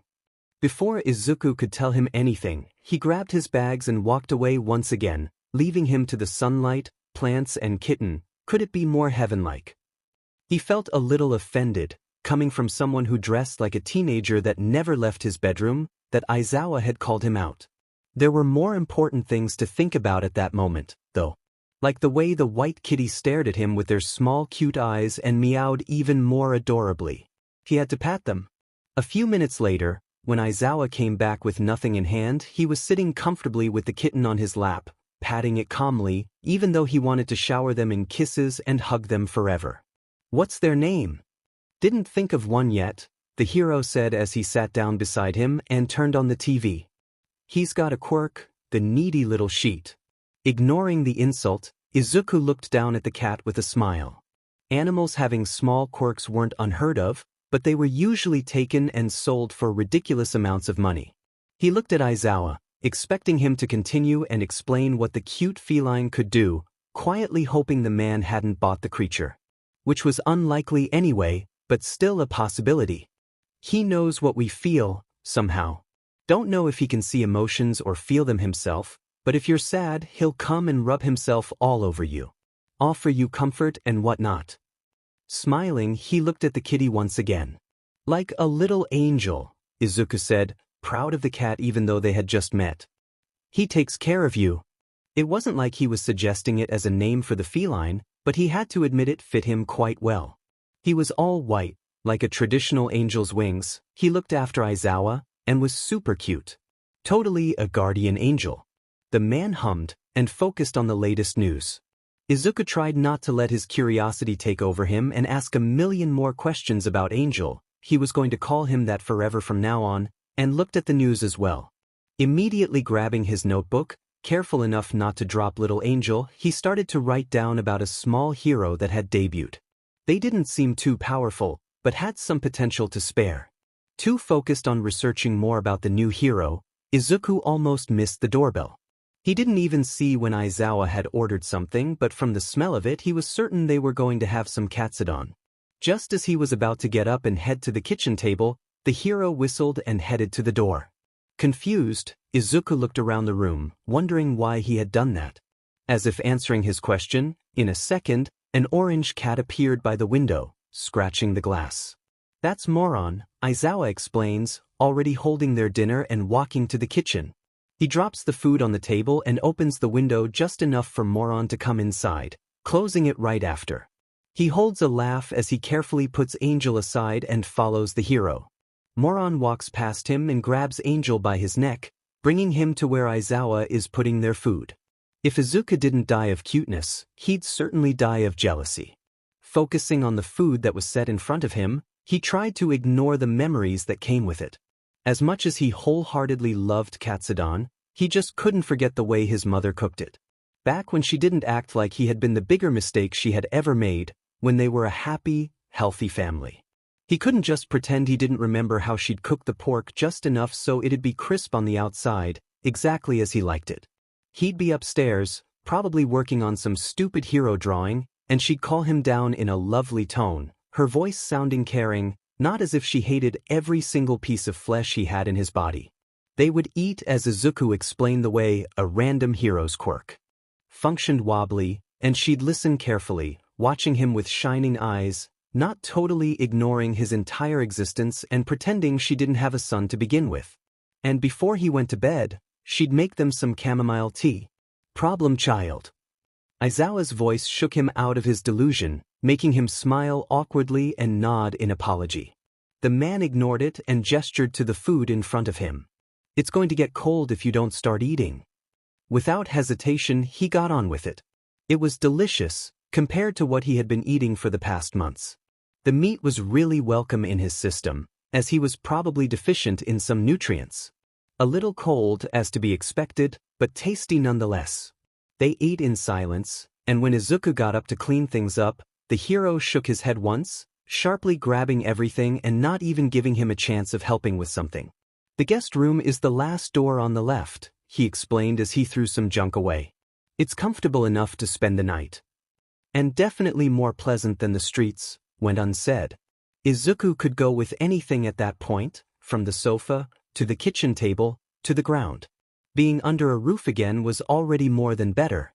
He decided to try and say hi to Moron before he went to bed, even though he wasn't going to actually sleep. He felt it'd be awkward to just stand there and exist until Aizawa went to his room. As he got close to her, the hero stopped him. "It's better you let her come to you first, she's a bit aggressive toward strangers." Nodding, he smiled at her still. She was cute. He got up to his feet and looked at Aizawa sincerely. He knew the man wouldn't like it if he thanked him again, but he really needed to, so that should be enough for him to understand what he wanted to say. Scoffing, he seemed to understand, and he patted his hair gently before walking away. "Good night, kid." Smiling widely, Izuku answered. "Good night, Dadzawa." Ignoring the completely incredulous look he received from the man, he went to the guest room with a big smile on his face. He was so glad to have met him and to be treated so nicely. He didn't have the intention to fall asleep so early that day, but the bed sheets were warm and soft, and his eyes felt heavy. It had been a while since he had a bed at all, so it seemed his body was craving for some relaxation. The comfort from the interaction and the happiness making his brain fuzzy made him close his eyes without a worry in the world. He was safe. As the walls started to slowly fade away, Izuku thought that maybe having company wasn't at all that bad. He could be happy. Izuku woke up with a start. He was sweating profusely and had a strong urge to cry his eyes out. Not understanding the reason behind his uneasiness, for the dream or nightmare he was having had already slipped his mind, he tried to calm himself down. Before he could even understand his surroundings, though, he felt a warm ball of weight on his legs. It was Angel. The little kitten had apparently sensed his distress and entered his bedroom, through mysterious meanings, to comfort him. Smiling weakly, he softly patted the feline and thanked him for his services. He had been wondering how he had jumped onto his bed, but finally noticed that, it wasn't so normal for a kitty to be that size. He was bigger than the average cat. He was probably going to grow to be one of those people-sized cuties. He talked quietly with Angel as he tried to figure out what to do next. It was impossible for him to fall asleep again, mainly because he was scared of having another nightmare, and he was too unquiet already. The kitty kept brushing his head against Izuku, which was really adorable and considerate of him. Such a thoughtful cat. He didn't want to not be with him ever again. It was only then, when he was staring outside his window at the beautiful moon, that he noticed he was missing something. Something he probably shouldn't be forgetting, being too blinded by the good things that were happening to him. Izuku tried to think of his life before Eraserhead, to try to remember whatever he was overlooking. He stood there for a while, playing with Angel and mumbling his thoughts to him, until it finally came to him. He had completely forgotten about his classes. He had been more busy having a game of chess with Nezu and getting fed. It was only understandable to have let something so futile slip from his mind. Maybe not so futile, as he had to finish middle school if he wanted to be someone in his life. But that wasn't the point at the moment. Trying not to think of how Bakugo wouldn't leave him alone for missing a day in hell, he got up and headed to the bathroom, Angel following close behind. He let a quiet chuckle escape as he closed the door, and the kitten insisted on being in the same room as him. He was trying not to make much noise, not to wake up Aizawa, but the cat seemed to have other plans for him. Izuku then decided to make himself some hot chocolate, as he would stay awake until dawn anyway. Not bothering to turn on the lights, again, trying not to wake up anyone, he silently moved through the kitchen. Looking at his phone for a brief moment, he checked the time. For in the morning. He still had long hours to face before going out. After finishing his drink, he sat on the sofa, being quickly surrounded by both Angel and Moron. She probably woke up when he started to walk around and decided to join them, clumsily hitting the counter when walking up to him. He turned on the TV on silent, and put whatever stupid cartoon was being broadcasted, turning on the subtitles. The cats lied down on him, not enabling him to move, and, carefree, fell asleep. Sighing, Izuku smiled. Seemed like he didn't have a choice, and even if he did, he'd never wake them up on purpose. They were too cute to bother. He was almost drifting off to the boring cartoon he was watching, when he heard footsteps inside the apartment. He was quickly awakened and alert, but the cats didn't even move. Then, Aizawa showed up on the corner of the corridor.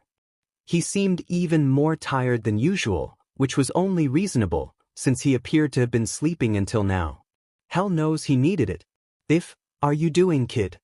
Izuku couldn't tell if he was genuinely mad or not. His voice was sloppy and didn't have an angry intonation, but when did that man ever sound expressive anyway? He looked at the cats, the TV, the still hot mug in his hands, and back at the hero. Being comforted. Aizawa only sighed and walked to the kitchen counter, grabbing the ingredients Izuku had used and making himself a hot chocolate as well. Watching quietly, he didn't know what to do or say at that point. Should he apologize for waking him up at such an hour, using his food without asking first, or both? Maybe remaining silent was the better option. "Don't you have school in a few hours?" the hero asked as he got comfortable on the sofa beside him. Izuku nodded. He did, but sleeping again would only make him feel even more tired once he woke up, and he was used to not getting the necessary amount of sleep, so it didn't really matter. He took a last sip of his drink before placing the mug on the desk in front of him. "Sorry for waking you up. Wasn't your fault. I'd just gotten here after patrol and was trying to fall asleep, unsuccessfully. The little sheet over there wouldn't shut up," he said, gesturing at Angel. The cat had indeed been meowing at Izuku when he woke up, probably trying to get him out of the nightmare he was having. Nothing he could have done about it, though. He wasn't conscious. He continued to pat Angel and Moron, surprised at how none of them had made a movement ever since he started to talk with Aizawa. They didn't seem to mind the conversation, most likely used to their presence already. They fell into a comfortable silence. Then, Izuku kept watching the cartoon, and the underground hero had grabbed a couple of papers to work on. He guessed they had to do with Yui instead of a criminal case, since he didn't seem to care that he was looking or not. Hours quietly went by, and when 7 finally hit, Aizawa got up and started to prepare breakfast. Izuku got up and started to wash the things they had used, ignoring the annoyed look the man was sending at him. If he was staying there and sharing space with him, he might as well be useful. Neither of them brought up the stupid nickname he had gotten the hero last night, which he had proudly owned. It was cute, even if Aizawa didn't seem to think so. He was parenting Izuku, whether or not he'd admit it, taking him over and looking after him. He had also thought of Eraser Dad. He was also proud of that one, but he'd use that as a surprise attack another time. And that led to another thought. If anyone found out Izuku was staying at Aizawa's apartment, that would end up in a lot of trouble. The hero could be sued and even lose his hero license. He couldn't just take homeless kids like that. As much as he was glad to be taken care of, he couldn't risk Aizawa's whole career like that. He would have to bring it up at some point, for the longer they delayed figuring something out, higher was the chance of someone realizing what was going on. He decided to focus on the food in front of him at that moment. It wasn't the best moment to talk about such a sensible topic, and he wasn't yet ready to go back to the streets. "Thank you for the food." Aizawa nodded at him and started to eat as well. After Izuku grabbed his school uniform from the laundry room, clean, smelling nice, and dry, he ironed it and dressed himself. He still had some time before school started, but he decided to get going. Just as he was about to say bye and leave, Aizawa stopped him, apparently ready to leave as well. "Want me to walk you to school?" Izuku's response was immediate. He quickly shook his head and thanked him. He had never had anyone by his side before. He didn't want to explain to people at his school who was the guy walking him. "Thank you, but it's all right. Don't want to make you late," he lied. Aizawa didn't seem to believe him, but left it at that. He was very glad for how the man did that sometimes. They didn't know each other very well yet, so he wasn't ready to just tell him everything that was going on inside of his mind. They both left, Izuku walking away and waving as he went the opposite direction. As soon as he was sure the hero couldn't see him, he sighed tiredly. God, he did not want to go back to school. He walked around, watching birds, cats and dogs pass him by as he waited for a reasonable time to finally enter his school. No one seemed to actually notice his presence, something he had been proudly working on, and he silently made his way to hell. As soon as he stepped into his classroom, his tormentor's voice interrupted him. "Deku!" Izuku almost rolled his eyes and dropped his bag, sitting down lazily. He hated that place so much, and why the hell couldn't Bakugo simply leave him alone? It wasn't even that hard. He ignored the blonde as he put his things on his desk and waited for the teacher to arrive. "You ignoring me now, fucker?" As much as Izuku wanted to be blind at that moment, he simply couldn't pretend Bakugo wasn't almost over his desk, staring at him with his stupid angry red eyes. He scoffed, grabbing the wood harder. "Who do you think you are, huh, nerd? Skipping school and showing up the next day like you know it all." That didn't even make sense, but it wasn't the first time the other found the stupidest reason to bother him with. Izuku knew he would be given hell for missing a day, but the excuses Bakugo was finding to be mad at him were getting more and more ridiculous each time. He couldn't even bother to answer him. "Answer me, you piece of shit." The blonde student then grabbed him by the collar, burning his just recently cleaned shirt, and raising him from his chair. Izuku looked down at where his shirt kept burning, touching his chest and hurting a little bit. He almost cried at the sight. Aizawa had so carefully taken care of it just for it to be ruined. He would also have to find an excuse for how that happened, and God, he was so tired already. Looking him back in the eyes, he was now determined. "What do you want, Bakugo?" It had been a long while since he had dropped the whole Kaken thing. They were not friends, they did not know each other anymore, and they clearly didn't like one another. There was no point in keeping the stupid nickname at all. Funny thing was, Bakugo didn't know how to answer him. They both knew he wanted nothing. Izuku was just a toy he used to get rid of all his bottled-up anger, which was unsurprisingly a lot. Throwing him back on his chair, the blonde looked away. Shut the F up, Deku. You don't know anything." Izuku then tried to get rid of the burns of his shirt, but it was already too late. That, of course, didn't even compare to the big burn scar he had on his back, but Aizawa didn't know about that. The shirt, however, he couldn't just throw away and pretend it never existed. Classes went by as usual, he did his assignments, everyone ignored him, he was made fun of and called names at recess. Just the everyday routine. He was almost surprised at how Bakugo hadn't looked for him after the bell rang and school ended, but he had thought that too early. "Deku!" "Oh, come on." He just had to open his big mouth, didn't he? He looked back at the blonde, who angrily walked up to him, and pushed him without a word, using his quirk once again on his chest. "You think I'd just let you go after what you did today? Won't you ever learn not to look down at me, fucker?" Listen, Izuku didn't want to fight. They were already out of the school bounds, so that meant he wouldn't get in trouble for it. But that didn't mean that he wouldn't get in trouble for it at home. Not that he thought that Aizawa would be mad at him or anything, far from it, but he would have to talk about the bullying, and that would mean it would be a long, long day. He was about to kindly ask Bakugo to get his hands off of him, as he had already damaged his uniform enough, when he heard a cry from nearby. That was his way out. "Sorry, but this is going to have to wait by." Holding back a grin at the blonde's shocked stare, he ran to the source of the noise.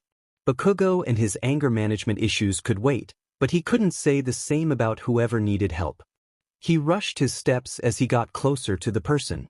It sounded like a child, maybe even his age, and he heard other loud voices. He suspected the kid might also be a target for bullies. As he could finally see them from around a corner, he quieted down. Slowing his steps, he tried to make his presence unnoticeable as he sneaked from the back of the attackers and put a finger over his mouth for the kid that was on the ground not to say anything. They blinked at him in surprise but said nothing. As a brown-haired kid was about to kick the one on the ground, Izuku kicked behind their knees, making them immediately fall on the hard floor. The other by his side screamed something at him he didn't quite catch and tried to attack, but he had enough time to pull a small knife out of his pocket. "Leave," he said, pointing the blade at the one charging at him. The other two kids who were standing backed away, and Izuku hardened his grip, pointing it at the one who was starting to get up as well. "I think I told you to leave." The brown-haired one whistled, putting his hands up and stepped back slowly. "All right, Diamen, you can put that down." Izuku was starting to get annoyed. He took a step into his direction, still pointing the knife at him, threatening to throw it if they didn't leave already. "And if I see you tormenting them again, I won't hesitate to cut every one of your nails off and make a necklace out of them." That got them. Even the one who seemed to be the leader of their idiot group frowned, finally looking at his friends and running away. "I better not see your face again, Shinsou. Your freaky villainy friend won't be always around to protect you," he screamed as he ran, "stubborn idiot."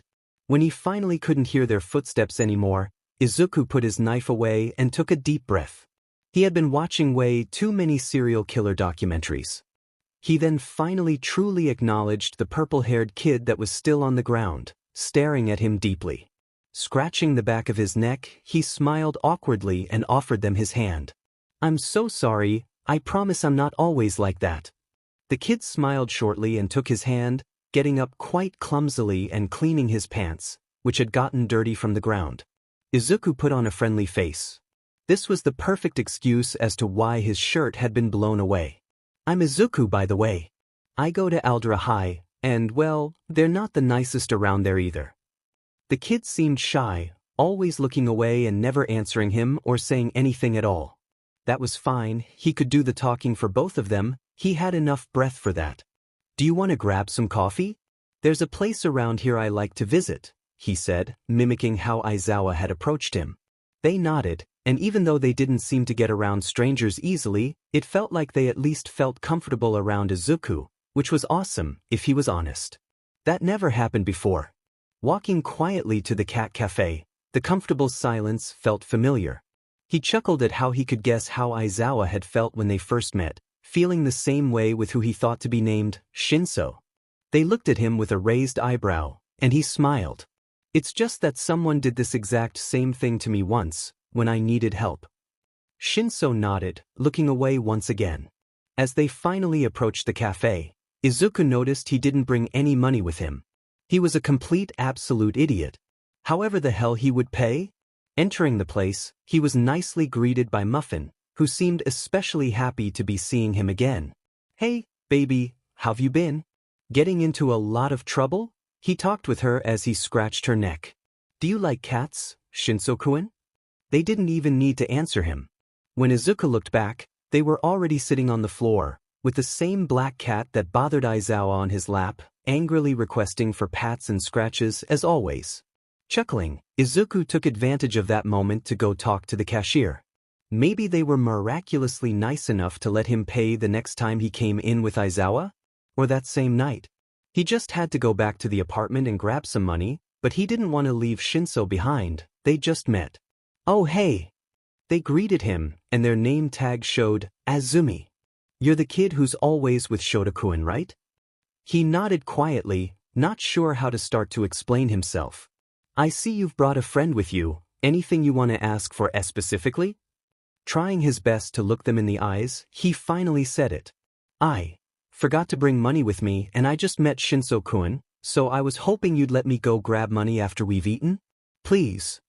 Azumi laughed it off, and before he could hide in embarrassment and shame, she continued, It's all right, kid.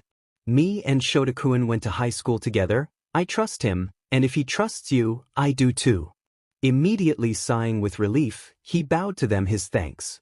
That rid him of a really awkward situation and possibly ending his new friendship before it had even truly started. He then led Shinsou to where he usually sat with Aizawa, and smiled gladly as Muffin made her way into his lap. I'll pay, so you can feel free to order anything. Well, technically, it was the underground hero that would be paying, but Shinsou didn't need to know that. If you like them, I'd recommend the donuts, they're fing delicious. They nodded and started to look through the menu, something Izuku had actually never done before. Maybe that was a good moment to do it as well. When the waitress came to get their orders, Shinsou simply pointed at the things he wanted. Izuku ordered a sugared latte with heavy cream, ignoring the disgusting glance he was getting from the purple-haired kid. He finished his order with the donuts he'd gotten the last time with extra sprinkles, smiling proudly at Shinsou when he was done. What can I say? I'm a sweet lover. Watching them roll their eyes, Izuku got intrigued. He wanted to ask so many questions, and that was exactly what he was about to do. Can I ask you some questions, Shinsou-kun? I'm just really curious, but you can totally choose not to answer any, I just need to get them off my mind. They nodded and looked at him attentively. Okay, so, can I call you Shinsou? 'Cause I heard that other kid called you that, but I'm not sure if it's alright with you, he asked, not wanting to be rude with someone he was just starting to be friends with. Shinsou nodded, to his relief, and looked ready to continue. Smiling, Izuku kept talking, Is it alright to ask you about your quirk? I'm a bit of an enthusiast about them, so I hope you don't mind. That made him clearly and immediately uneasy. He stopped talking as soon as he noticed, and frowned, mad at himself already. Sorry, it's okay, you don't have to answer that one. Shinsou tried to shake it off, but it was as clear as crystal that he was still uncomfortable. Cursing at himself quietly, Izuku tried to find something to talk about and try to fix what he'd done. The air was tense, and their food didn't look like it would get there so soon, so he was having difficulties. Muffin brushed her tail against his arm, encouraging him, so he breathed deeply. He thought about what could have caused the distress so it'd be easier to try and fix it. He brought his mind back to why he was being bullied at all, but he didn't hear any of the kids talk, more focused on getting them away from Shinsou. But one word kept coming back to him. It was villainy. You know, he started anxiously, not really sure about what he was doing. I've been quirkless my whole life. That's why everyone hates me so much. When I heard that someone else was going through what I've been enduring for so long, I just had to do something about it. He took a moment to take another breath and pat Muffin. I think I know better than most about quirk discrimination. People's ignorance can go as far as to call others useless or villainy because of their powers, right? He didn't know if he was doing the right thing talking about the subject so openly, but oh, didn't he hope to the gods he was doing the best thing? So it's all right, Shinsou-kun. You don't need to tell me anything, but I hope you and I can get along well, he said, smiling friendly. There could be a lot of outcomes to what he'd just said. He could be weirded out by him being quirkless, overtook by ignorance as most people did, and leave. Or he could sympathize, pretend to understand him, only to leave and never talk to him again. Or maybe he'd even go as far as doing something like giving him a fake number and pretend to accept to be his friend. Izuku really hoped Shinsou wasn't like that. My quirk's called brainwashing. The voice startled him. His eyes widened and he quickly looked at Shinsou, paying close attention to what he had to say. I can control anyone who answers me, which is why people treat me like a villain. And why I don't usually talk. Many ideas suddenly came to Izuku's mind, all at once. The quirk was FING amazing, and he could so easily become a hero with it. It barely made sense for people to antagonize him for it. They were probably blinded by everyone else and just did the same thing. That's amazing, Shinsou-kun, he said, pulling a small notepad from his bag. Do you mind if I take notes? Tell me more about it. For how long can you control someone after they talk to you? Can you order them to do multiple things at a time, or do you have to make them answer you again to ask for more? Wait, can you order them to always answer your questions? And how many can you control at a time? That's so useful. Before he could go on with his rambling and ask even more questions, their orders arrived. He thanked the waitress and looked back at Shinsou, smiling. He looked surprised. Izuku understood that surprise very well, when someone actually looked at you for who you are and not for the power, or lack thereof, you possess. I don't know. I don't usually use my quirk. Well, that couldn't stay like that, could it? If he had a quirk so cool, he had to be able to use it. Do you want to be a hero, Shinsou-kun? He asked, curious. When the other nodded, Izuku immediately got up and stared determinedly at him. Then we have to answer those questions. How will you be able to help people with your quirk if you don't know how it works? Also, people at UE are really harsh, so we have to work hard on both how to work using your quirk and not. Shinsou seemed a little overwhelmed by so much talking, didn't seem like he was used to it, but if he was to be around Izuku, he'd have to get used to it. Or maybe he'd also get annoyed by it and leave, who knows. Frowning, he asked, how do you even know I'll get into UE? Izuku grinned. From the talk he had had with Nezu yesterday, and Aizawa being a teacher working there as well, he was sure Shinsou could get in. Well, that was considering they'd try and change their ideals a little bit. He had a lot of potential, and if they worked hard enough, he could easily get into one, easily become a hero, easily become someone people looked up to, easily become someone Izuku's always wanted to be. Trust me, I know you will. Ignoring the slightly frightened look from the purple-haired boy and his stupid thoughts, he kept talking. And I'm also planning on trying it, so we'll work hard, okay? Shinsou nodded, scratching the black cat as they wanted, and finally got his hands onto the coffee he had ordered. That wasn't actually a lie. He'd always wanted to try the entrance exam, even though he knew he'd fail it. How far would he be able to get with pure and raw stubbornness? Smiling, Izuku started eating his delicious colorful donuts, happy with himself, Muffin, who had offered him support throughout the whole thing, and Shinsou. After they finished eating and drinking, he started to take some notes on the boy's quirk and suggest a couple of things here and there, and offered himself as a test subject as well. He was pretty interested in how it'd feel to be mind-controlled. At first, Shinsou didn't really agree to it, scared he might hurt him, but Izuku could be convincing when he wanted to. And with people he knew how to deal with, which included people his age. As they started to leave the cafe, Izuku sent a grateful smile to Azumi, who smiled back at him and waved. He'd be back soon enough to pay for everything. Alright, so, do you want to meet again another time? I don't have anything to do, so any hour or day works for me, he suggested after they start walking around aimlessly. Shinsou shrugged, not seeming to mind too. It's whatever, honestly. So, Thursday after school, cat cafe?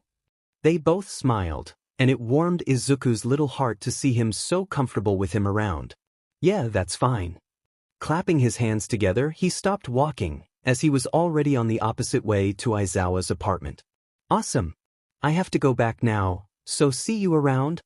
Nodding, Shinsou waved at him, still with a friendly smile on his face. As he walked away, Izuku couldn't stop smiling. Hell, he had just made a friend. And he didn't seem to mind his quirklessness, and didn't treat him differently whatsoever. It felt amazing. A friend. Thursday was 2 days away, it being Tuesday, so he would have to calm his butt down before he got way too anxious to see Shinsou again. Even though they were just starting, he was excited to see what they could become. Knocking on Aizawa's apartment's door, he hoped the man was home already. He didn't ever think of bringing a spare key with him. Thankfully, the hero unlocked the door and let him in, still in costume. Despite still having the same tired eyes from always, he looked at Izuku in what he'd guess was worry. He hadn't said he was going out at all, and besides being late, his uniform was mostly ruined. He knew he had a lot of explaining to do, but he didn't even mind that anymore. Where were you, problem child? He asked, letting him in and locking the door again behind him. Izuku decided to leave the boring excuses and explanations for later, and focused on the good news.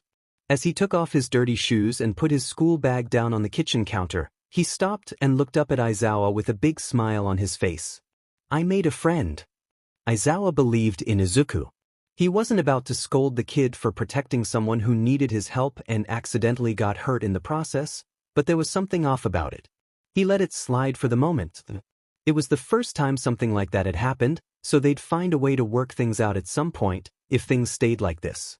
He would be more pushy if it happened again, ask more questions, but for now, he'd let it go and see how everything turned out. He made them dinner as per usual and started to work on some grading while the kid worked on his notes or whatever he usually did as they watched the news. Time passed by, and it was taking him more than usual to finish his work, but when he was about to say that Izuku should go to bed, the kid bumped his head onto his shoulder and almost let his laptop fall to the ground. He had fallen asleep, and hard. If Aizawa didn't have fast reflexes, his laptop might as well be gone by then. Closing it and carefully placing it on the coffee table in front of them, he sighed and comfortably placed the problem child's head on his lap so he wouldn't be in pain the next morning. His hair was soft, as he had found out the first time he patted the kid's head, so he kept playing with it as he continued to do his work. A few minutes later, finally giving in, he carefully took a picture of the situation and sent it to the group chat. Not that he would ever admit it, but he did think that Izuku was a hell of a cute child. The cats came by and offered them company for a while until Aizawa was finally done with grading. His eyes were dry and hurting, so he grabbed his eye drop and sighed as he blinked until they were back to normal. It had been a long night, and it was time to enjoy some resting. In the end, he had been too tired to actually get up and wake up Izuku to get to bed, so he fell asleep right there, finding a good position where he wouldn't risk waking up the kid or getting a lot of neck pain. As he closed his eyes, he could feel the cats warming up next to them. He peacefully accepted the darkness as it overtook him, going into a comfortable sleep for once. The sun rose and the curtains weren't able to hide it too well, and Aizawa awoke with the light outside. He had planned on getting up without disturbing the kid's sleep, but as soon as he opened his eyes, so did Izuku. Problem Child was confused and a little embarrassed, but he thanked Aizawa for taking care of him, and he was able to hide a smile as he got up to make his coffee. Days came and went, calm and peaceful, and they fell into a routine that was nice enough and worked for both of them. It was weird thinking about it. He never thought he'd welcome someone else into his life like he'd done with Izuku, but he didn't regret it even a little bit. The company was way more comfortable than he'd expected, or maybe that was because the kid was just as introverted as him, and he began finding himself yearning for the end of the day, when he could simply be there with him by his side. Having someone around and taking care of him made Aizawa himself start caring more about things he didn't usually. Having at least 3 proper meals every day, getting enough sleep at night, even though that was hard to follow, taking showers and washing their clothes properly. If Hisashi saw him, he would not believe his eyes. Or he would probably make some joke about him becoming a house husband. He just didn't need to think about whose husband the idiot would make him out to be. Anyway, Izuku was making a bigger change to him than anyone would have anticipated. And he wasn't even angry about it. He was finding more and more smiles on his face each day. What was there to complain about? On Thursdays, the kid did warn him he'd be late for dinner as he'd meet the Shinsou kid again, but he could only be happy to see how excited he was when he got back. It was, however, getting more concerned about school. Every time he came back, he was either bruised, gloomy, or frustrated at something. He kept trying to approach the kid about it, offering to pull him out or at least do something about the bullies, but Izuku kept denying it and saying it was fine. As much as he wanted to wreck the whole school to pieces right now, he had a plan, so the kid would have to hang on for a little while until it was all in place and done. Aizawa knew how bullying worked, and he'd not be accepting of it happening right under his nose like that. He was sure Izuku wasn't the only victim, and if it was so obvious to the point of bruising, the school knew and chose to do nothing about it. Just a little more time, and it'd all go away. The weekend finally came by once again, and he had plans for it. He woke the kid up early and told him to get ready to go out, not bothering to explain more at first. Izuku was initially confused as to what they were doing and why, especially since it was their day off, but he didn't seem to mind when Aizawa explained they'd get him some new clothes and a few decorations for his bedroom. They had been living together for some time now, and it was a long time coming. He couldn't stand seeing the kid in the same clothes every single day, and his room was way too empty for a teenager.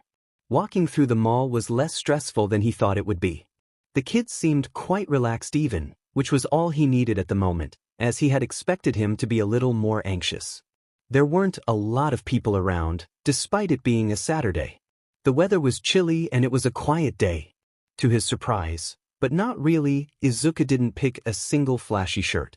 He was hesitant to go around and choose clothes to his liking at first, but it only took a tad of encouragement and messing with his hair for him to go all out. There was nothing bright about the things he was choosing, and Aizawa even dared to think he was influencing the kid's style, because his bags were full of black clothing. It was all mostly oversized for him, and he didn't even need to explain why.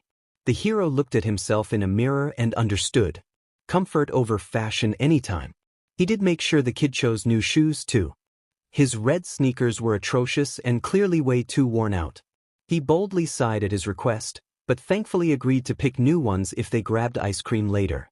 After redoing his whole closet, they started to enter some furniture shops, and bought him a couple of obligatory plants. No room without plants was allowed in his home, a shelf, curtains, and other small ornaments to fill his new place.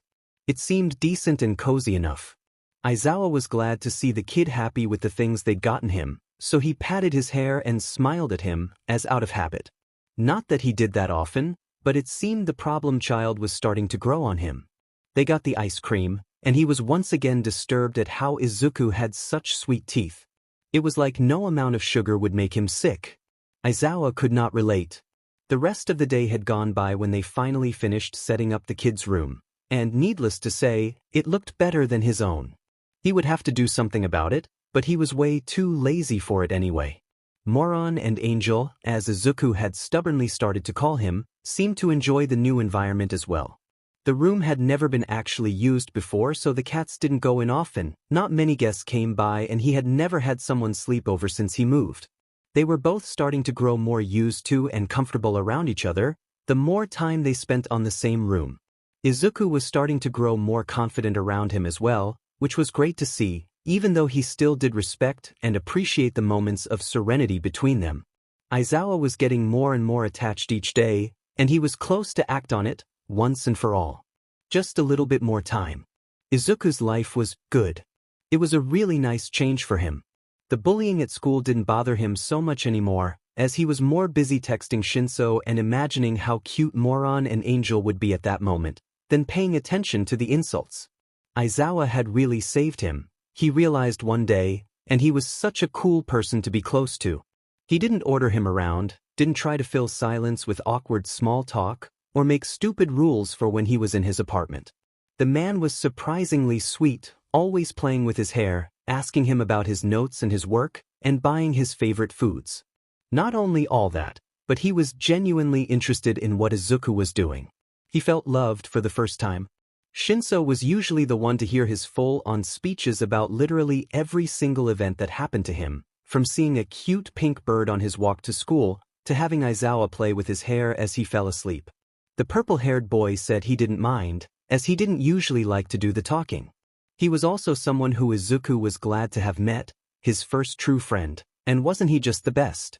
They had been meeting every Tuesday and Thursday, but texted every day without a miss. It was nice, they never felt like there was no one by their side, and getting to know each other was fun. Izuku learned that Shinsou had quite the big family, and that they were really nice and supportive about pretty much anything. When he had finally encouraged him enough to talk to them about the bullying, his mother had immediately pulled him out of school. They were working on finding one with a good reputation for quirk acceptance, and every other family member had been even more motivating. He felt proud of his friend for coming clean with the people he trusted and talking about such a sensitive topic. Shinsou had thanked him, but he was more than happy to see him out of the abusive environment. The insomniac did frequently tell him to do the same and talk to Aizawa about it, but he really didn't want to ruin everything they'd built so far. He had bothered the man enough already, and he was more than glad with his life as it was at the moment. Not enough, however, as Shinsou wouldn't stop teasing him about the underground hero. It seemed he was also a fan of the man, but he was more interested in his relationship with Izuku. "Come on, Izuku, when will you start calling him your dad? It's about time," he'd say.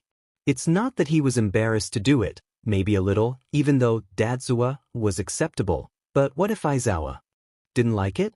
It had only been 2, almost 3 now, months since he started to live with him, and even though they spent a lot of time around each other, it still felt way too awkward. And besides that, he wasn't even legally staying with him. Any person with bad intentions who found out could easily end the hero's career and get Izuku back with his awful mother. He knew Shinsou wasn't really serious about the dad calling and teasing, but it made him start comparing Aizawa's actions to parental ones. He truly was parenting Izuku, there was no denying that. His friend kept telling him that he should just ask him to get adopted, but there was no way in the 7 dimensions he'd ever do that. He was blunt, but not that much. Especially with people he trusted. He was too scared of ruining everything nice he had. Tuesday finally came again, and he was excited to train with Shinsou. They were focusing on his quirk's capacities and restrictions, and he was happy to volunteer as the subject. His friend's quirk was so absolutely amazing. He was getting him to accept it, but making him see it for himself was easier. Izuku was more than glad to analyze and dissect his quirk to its basic form, so they'd start from the beginning and develop it to its best shape. He had just eaten his breakfast and was about to start washing the dishes, when his phone started ringing. Surprised, he picked it up without bothering to check the number. "Hello." Izuku didn't receive phone calls. He had, after all, made sure his phone would automatically block scam calls before it'd even ring. It could have been Shinsou, but that was way too out of character for him, unless something had happened. "Izuku-kun, what a pleasure to hear your voice again." And it was Nezu. He immediately signed it to Aizawa, who had been curiously watching him, and smiled. The underground hero had told him that the principal definitely wasn't mad at him, and that he'd contact him soon, but he was losing hope as the months went by. "Principal Nezu, I'm glad to hear from you again. I thought I'd upset you or something," he admitted, scratching the back of his neck, even though the genius hero couldn't see him. He heard a quick laugh from the other side. "Oh, of course not. I've only been busy having some meetings with the Hero Commission and my committee." There were a lot of implications made with that sentence only. It meant that Nezu had been working on some changes, which Izuku hoped were efficient and actually going through. Yeah. How did that go? Maybe it was unprofessional and way too personal to ask like that, but he couldn't stop himself. Was it working? Was the world still too behind? Did he make a difference? Aizawa seemed more interested in what they were talking about, so he got closer and sipped his coffee quietly. Well, I can't really disclose any of that information to you yet, but I can say I'm happy with the path it's taking, he happily replied. Izuku could only help but nod, his curiosity killing him to go after any information about the process. Now, to the reason why I called you. And oh, there it was. I hope you don't have any important matters to take care of at school today, because I'm having you come in today. I want to introduce you to your new second home. Choking on air, he thanked Aizawa for the concern and the handkerchief. He had completely forgotten about the offer, and oh, wasn't he completely effed? He hadn't even agreed to anything yet. Was he going to be pulled from school completely? Did this even count as homeschooling? Denying was out of consideration, though one didn't receive such an opportunity so easily, so Izuku had some things to think about and work on. What would people even think when they found out a quirkless kid was Nezu's new student? And wait, since when did Nezu take kids individually to teach them?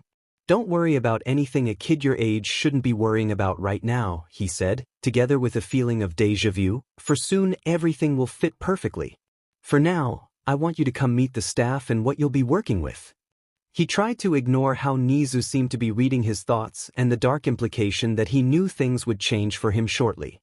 Nodding, he helplessly agreed he could try to organize things later.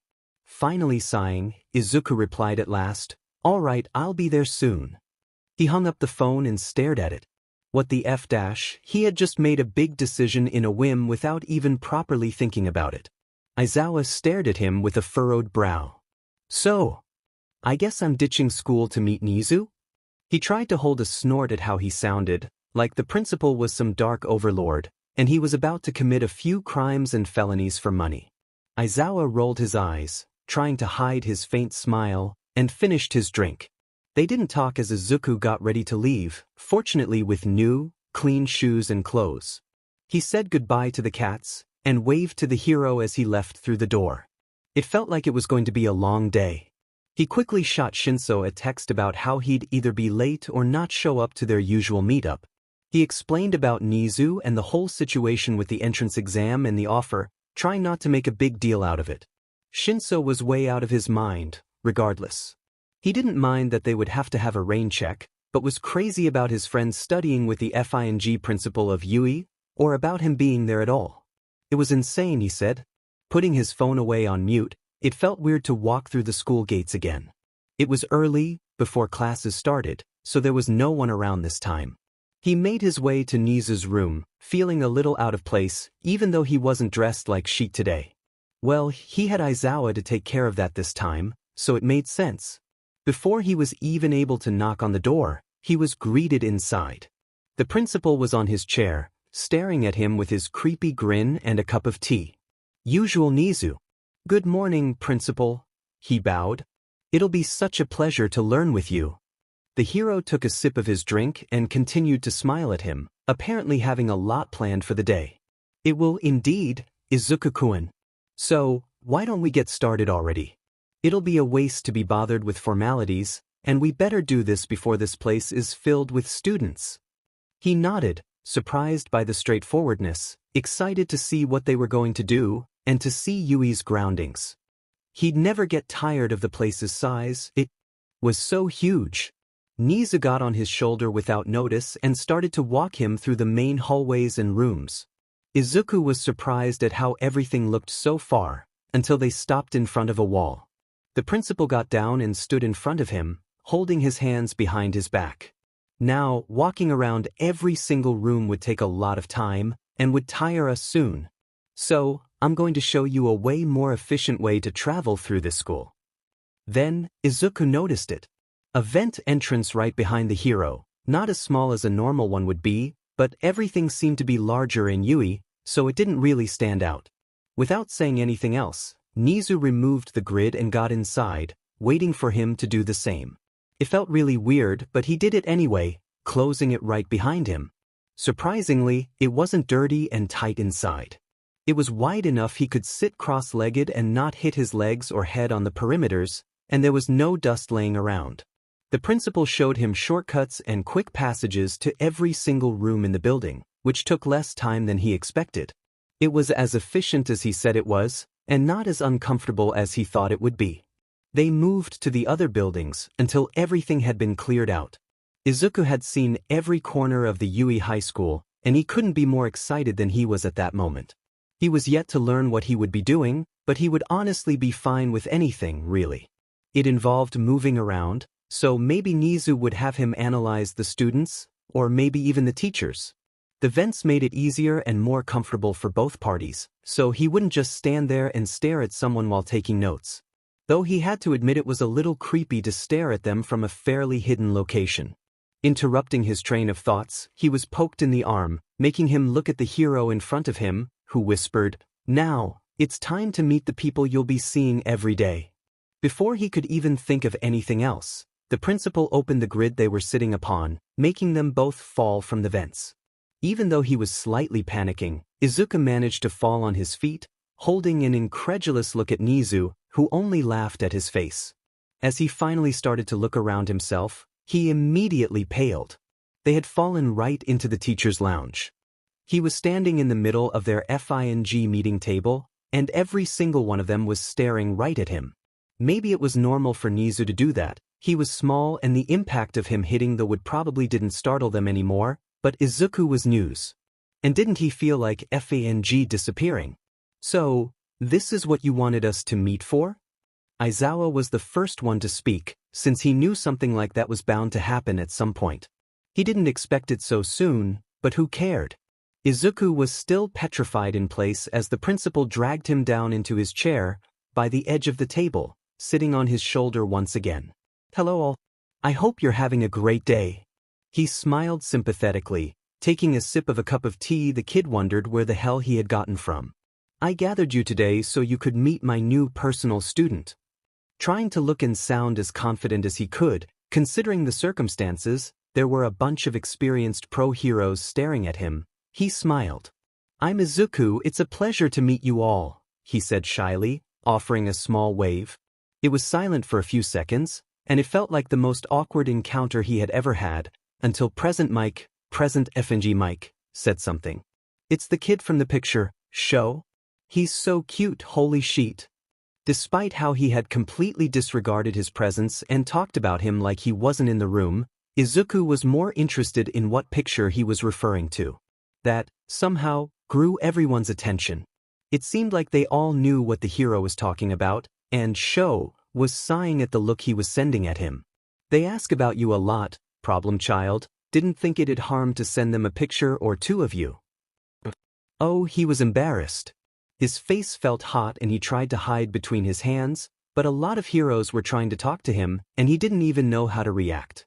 They knew him and he didn't know them at all. How was he supposed to act naturally now? He barely knew how to act natural on normal occasions.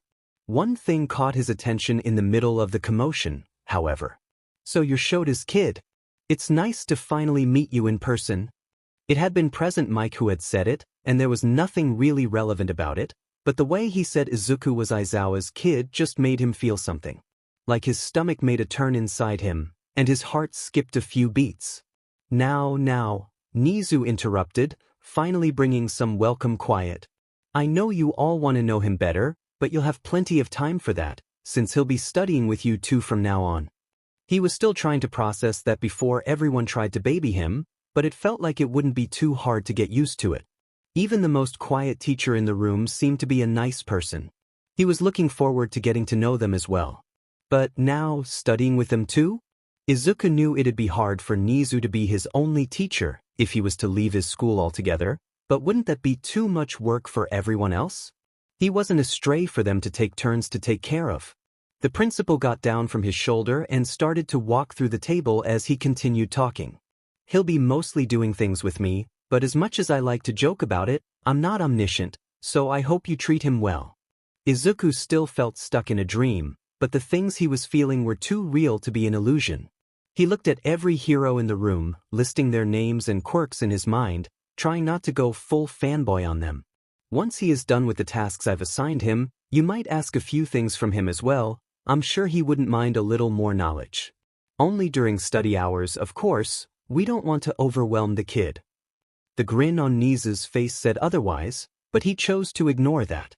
Everyone nodded, and one by one, they greeted him and introduced themselves politely. Even Aizawa had bothered to tell him his name, hero name, and what he taught at UA. He tried his best to hold back a giggle. It seemed like nobody was surprised they'd all be taking in a student, which was good, made everything 100% less awkward, and eased his worry to be troubling them. Even though that thought didn't completely go away. Nezu explained how each of them would help him with different subjects, and how it was all already included in their pay.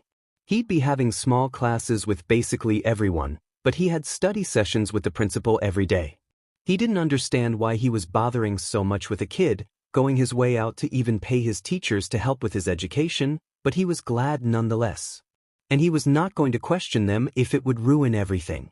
After he had met them all and realized that what he was experiencing was indeed reality, Nezu dismissed them and took him back into the vents to his room. Once they were alone, Izuku finally calmed his nerves and took a deep breath.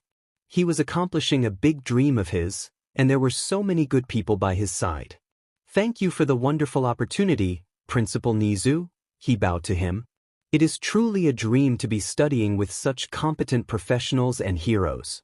The Chimera smiled at him, and this time it didn't feel malicious.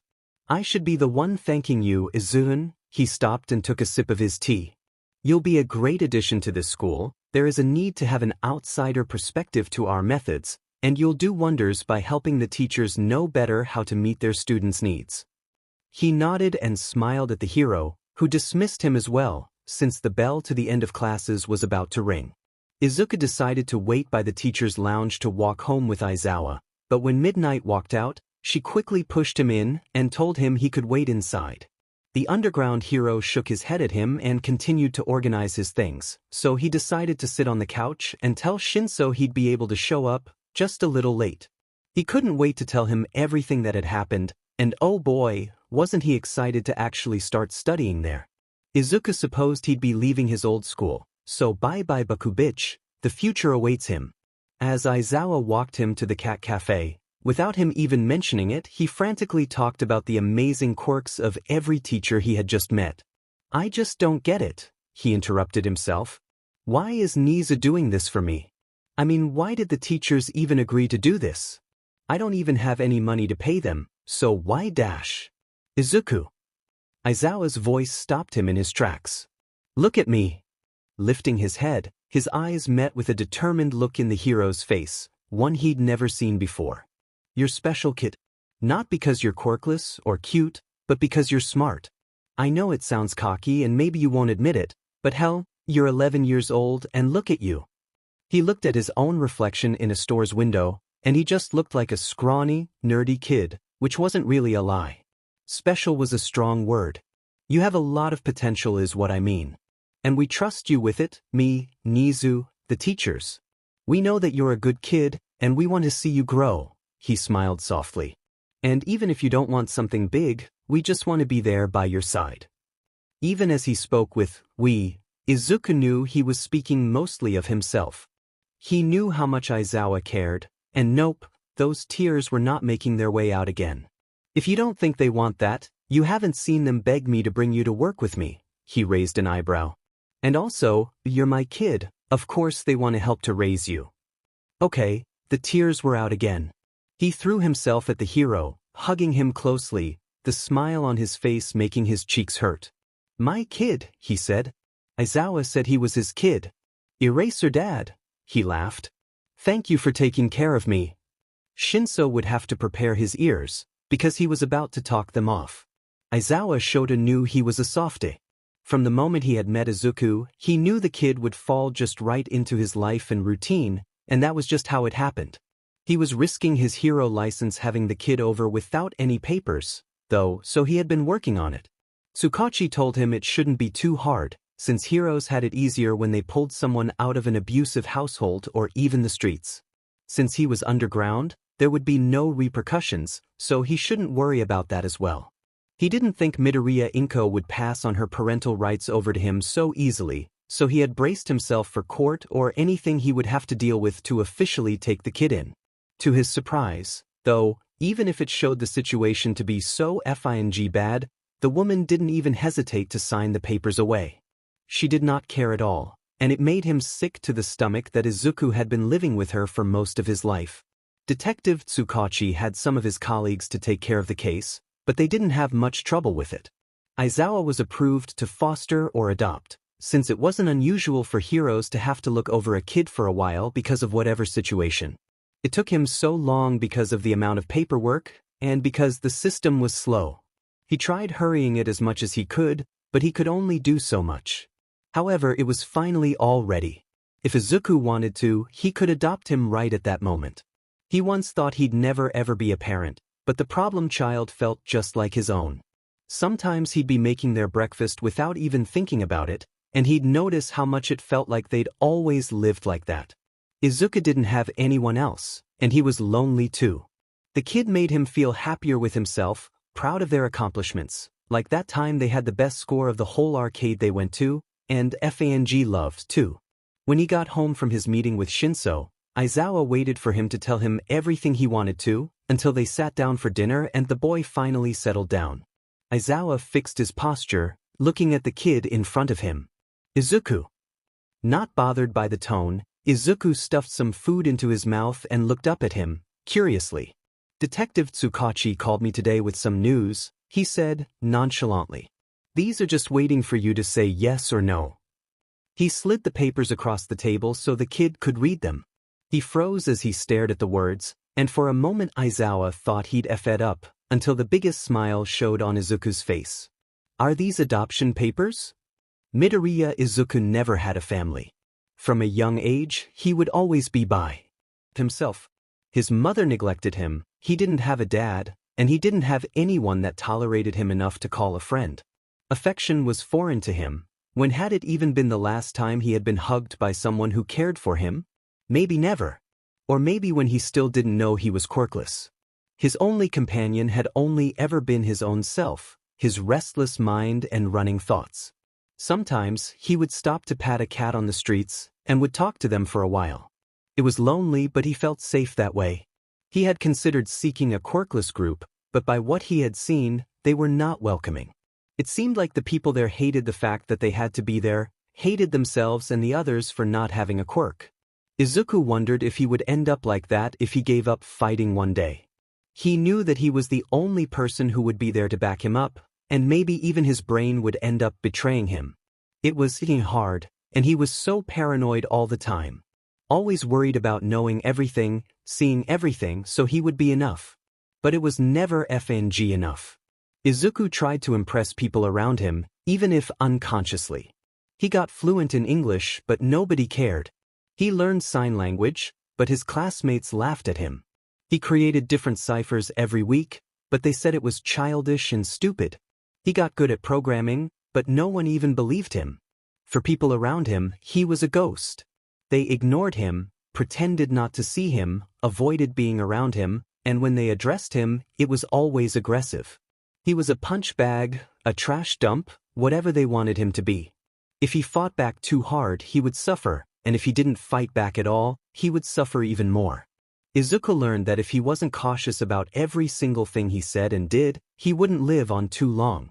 Be cautious, stay cautious, he kept telling himself. So when Aizawa came in, offered him food, water, support, a place to stay and the least of care, he didn't want to trust it at first.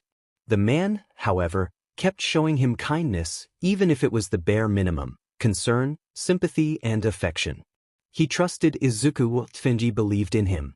It felt insane. He was soon introduced to more people, Shinsou and Nezu, who didn't care even a little bit that he was different. They treated him like a normal human being with respect and gentleness, and he could only stand there and take it, like the absolute idiot he was. The world, for the first time, started to look a little brighter. He didn't have to be so cautious all the time. He knew Aizawa had his back.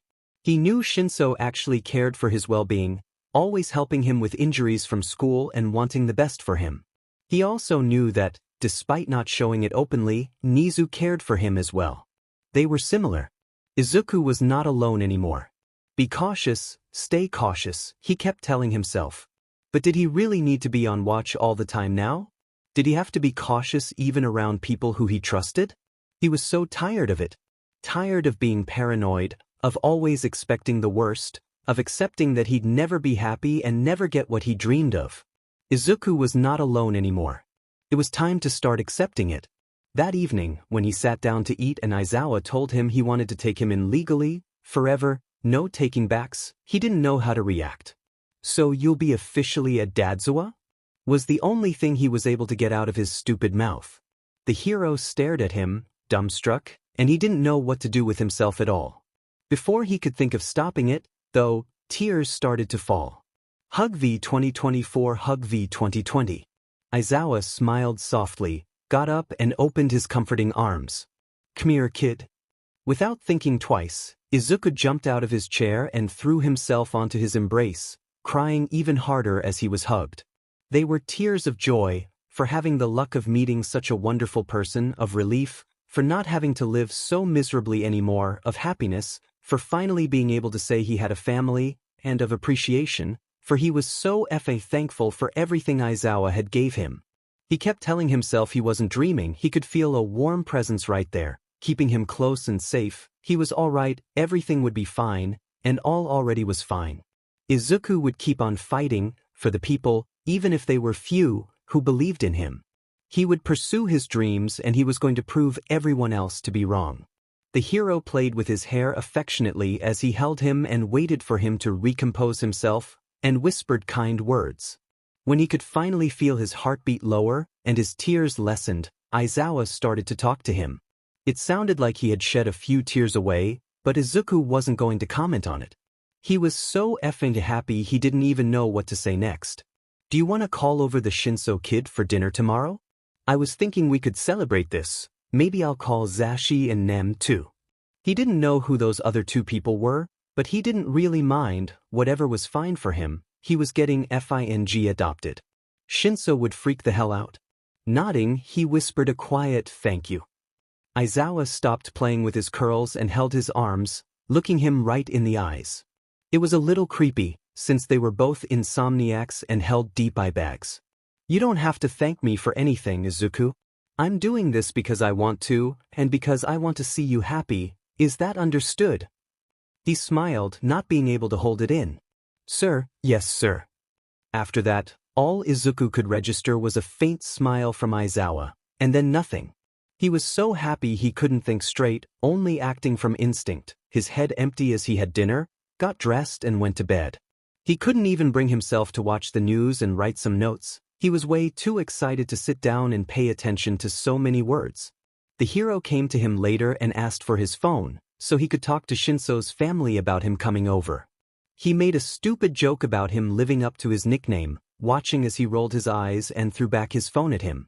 As he lay down on bed, all he could think of was how happy he was at that moment, probably the happiest he had ever been in his life. He didn't care Aizawa didn't want his thanks, he would be forever grateful for him. It was difficult for him to fall asleep, so many thoughts running through his mind, but in the end he managed just fine. It might as well have been the best sleep he had in his entire life. A quiet one, no dreams, no interruptions, only rest. He awoke in a good mood, greeting Angel with a smile and pats on the head. Aizawa had prepared them some pancakes before he even got up, which was usually early, and they were FENG delicious. He hugged the man once again, and whispered a small thanks to piss him off, just because. Giggling, he sat down to eat, grateful for it all, and for the pure moment of bliss Angel was providing him as he sat down on his lap. He had to put him down, however, as he kept trying to reach for his food, but he was happy nonetheless. Shinsou was texting him like crazy when he told him what had happened, and he couldn't help but laugh at his excitement. Purple boy. I mean, so like, you'll finally start calling him Dad, right? Oh shit, wait, so this is what Ma was talking about earlier. She told me I was going out for dinner but didn't say nothing more, and I was like, Green boy. Beach STFU, I'll call him whatever TF I want, okay? But, who knows? Maybe, if I have the courage to. Isn't it too soon? Also, your Ma is a legend. I like her. Purple boy. Stuff, gremlin. And it's not too soon, Izuku, are you okay? Like, he's adopting you. What other clues do you need? Green BOI. Gremlin is new. Very original. I'm just scared, I guess. Purple BOI. Well, you are both green, small and little sheets. I think it fits. And it's gonna be fine, I'm sure he's not gonna mind. But take your time OFC. I gotta go now, mom's calling, bye. Take care, beach. Izuku smiled at his friend's shenanigans and got dressed for school. Aizawa insisted on walking him there, so they both agreed to get separated by the street corner, and the hero didn't insist on asking him why. Surprisingly, but much to his happiness, the bullies didn't bother him so much that day. Since he had been getting happier and careless the past weeks, they were getting angrier. They didn't hurt him physically as much, but they were focusing on words and actions to put him off instead. Last week, Izuku had found 3 spider lilies on his desk when he arrived at school.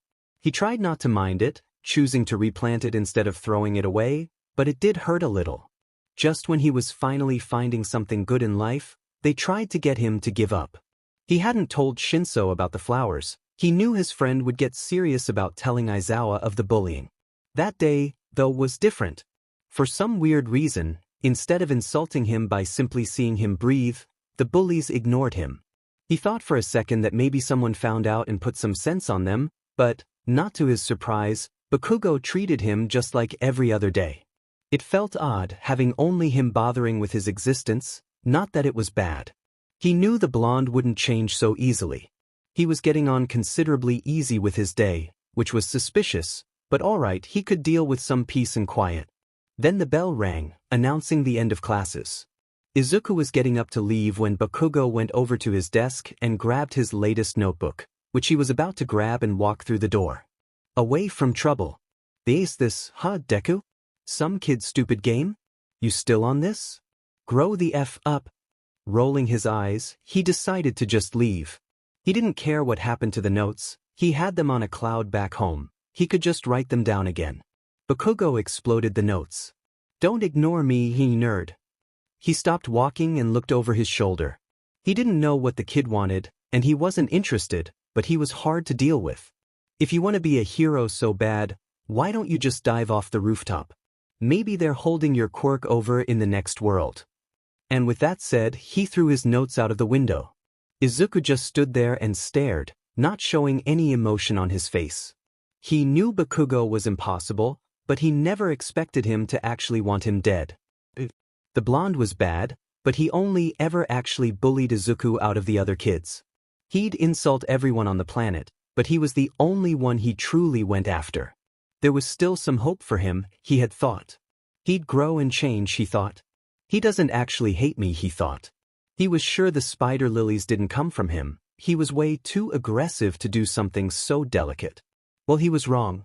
Bakugo, who he'd known since they were babies, just non-ironically told him to go kill himself.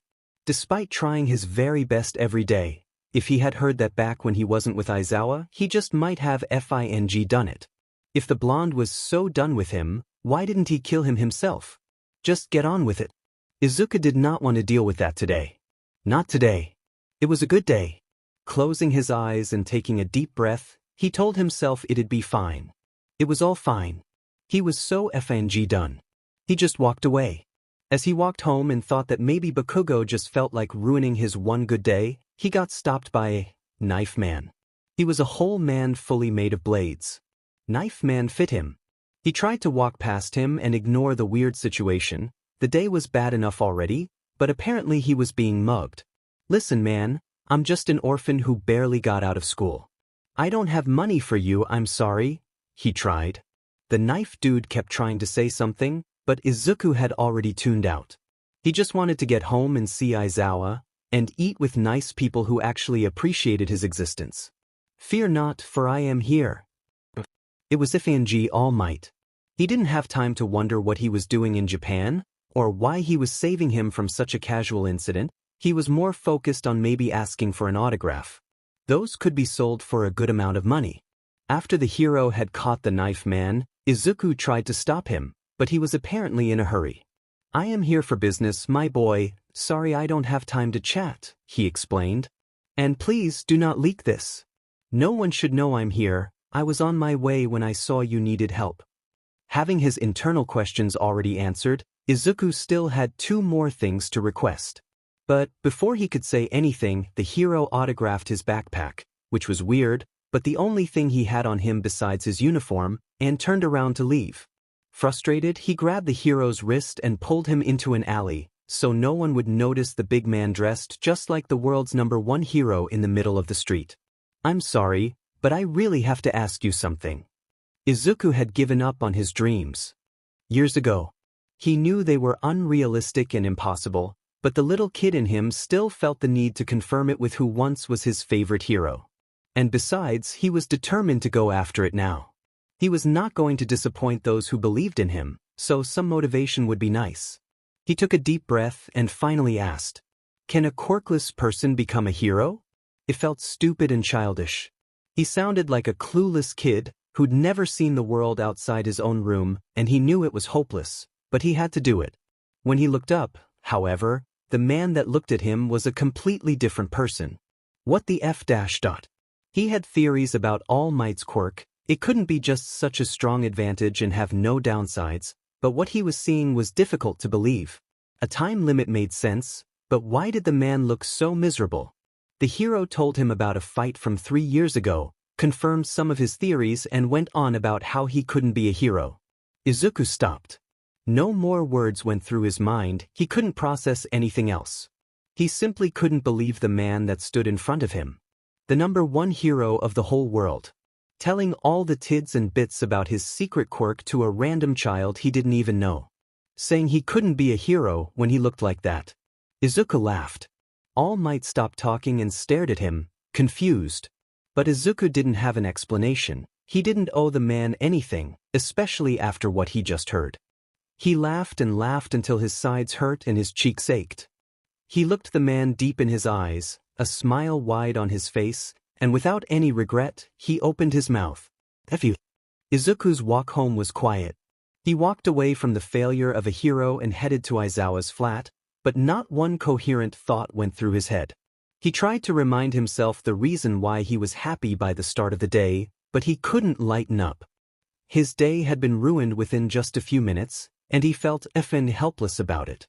Stopping by the apartment's door, he unlocked it, took a deep breath and entered. Surprise!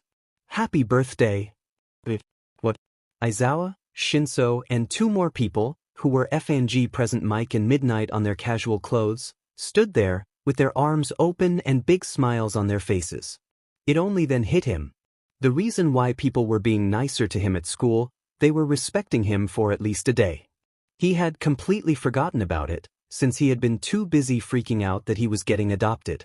His eyes widened. How did he manage to forget his own birthday? And God, he got in with such a terrible face. He hoped they hadn't seen that. "I have something for you, kid," Aizawa announced, walking to him with his hands behind his back. Still processing what was happening, his eyes widened when the hero showed him. A kitten. Another kitten. And not any kitten, it was Muffin. Muffin! He gasped as he held her in his arms and looked at Aizawa with watery eyes. "Thank you, how did you even?" "Oh my God." Some of them were put up for adoption since they're having a mild overpopulation, and Azumi called me about her since they noticed she liked you. Izuku nodded, unable to hide his smile since Muffin was all over him, and Angel, along with Moron, were around him, probably wanting to properly greet their new sister. Acknowledging everyone else in the room, he looked over Aizawa's shoulder at Shinsou and the other 2 heroes. "Thank you for being here." Before the underground hero could scold him, present Mike laughed. "We didn't even give you our gifts yet, little listener." And alright, maybe his day SED a little, and he was feeling down and empty before, almost once again giving up on his dreams, but he had his family. His friends. He had his dad. Everyone had bad days, and Izuku was going to be okay. Hitoshi's friendships usually didn't last much. They would leave as soon as they found out about his quirk, or sometimes even join his bullies when they told them about it. He got used to it. Izuku was different, though. The kid helped him out with the bullying, didn't care about his quirk, encouraged him to use it, and easily turned his life upside down, like it was absolutely nothing, just another Tuesday. He was so very grateful for him, truly, but he was also curious about some things. The green-haired bean was like a cryptid sometimes. He talked a lot, but didn't say much. It was hard to figure him out and even get to know him, if Hitoshi was to be honest.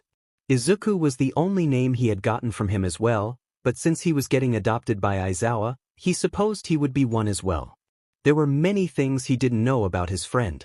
Some of them were personal and he wouldn't dare ask, as those come naturally when you wish to talk about it, but others Hitoshi would simply look at him and ask. That's pretty much how he found out most about Izuku. If he wasn't actually interested in the kid, he would be like a ghost who talked a little too much. He had to admit that it was cute to watch him ramble though. When he went mumbling mode and Hitoshi was able to keep up, the things he said were genuinely interesting. Izuku was a smart kid after all. His company was endearing and usually comforting, even when they stood there in silence and didn't even look at each other. It was something new to Hitoshi, but definitely something he could get used to. It was really nice.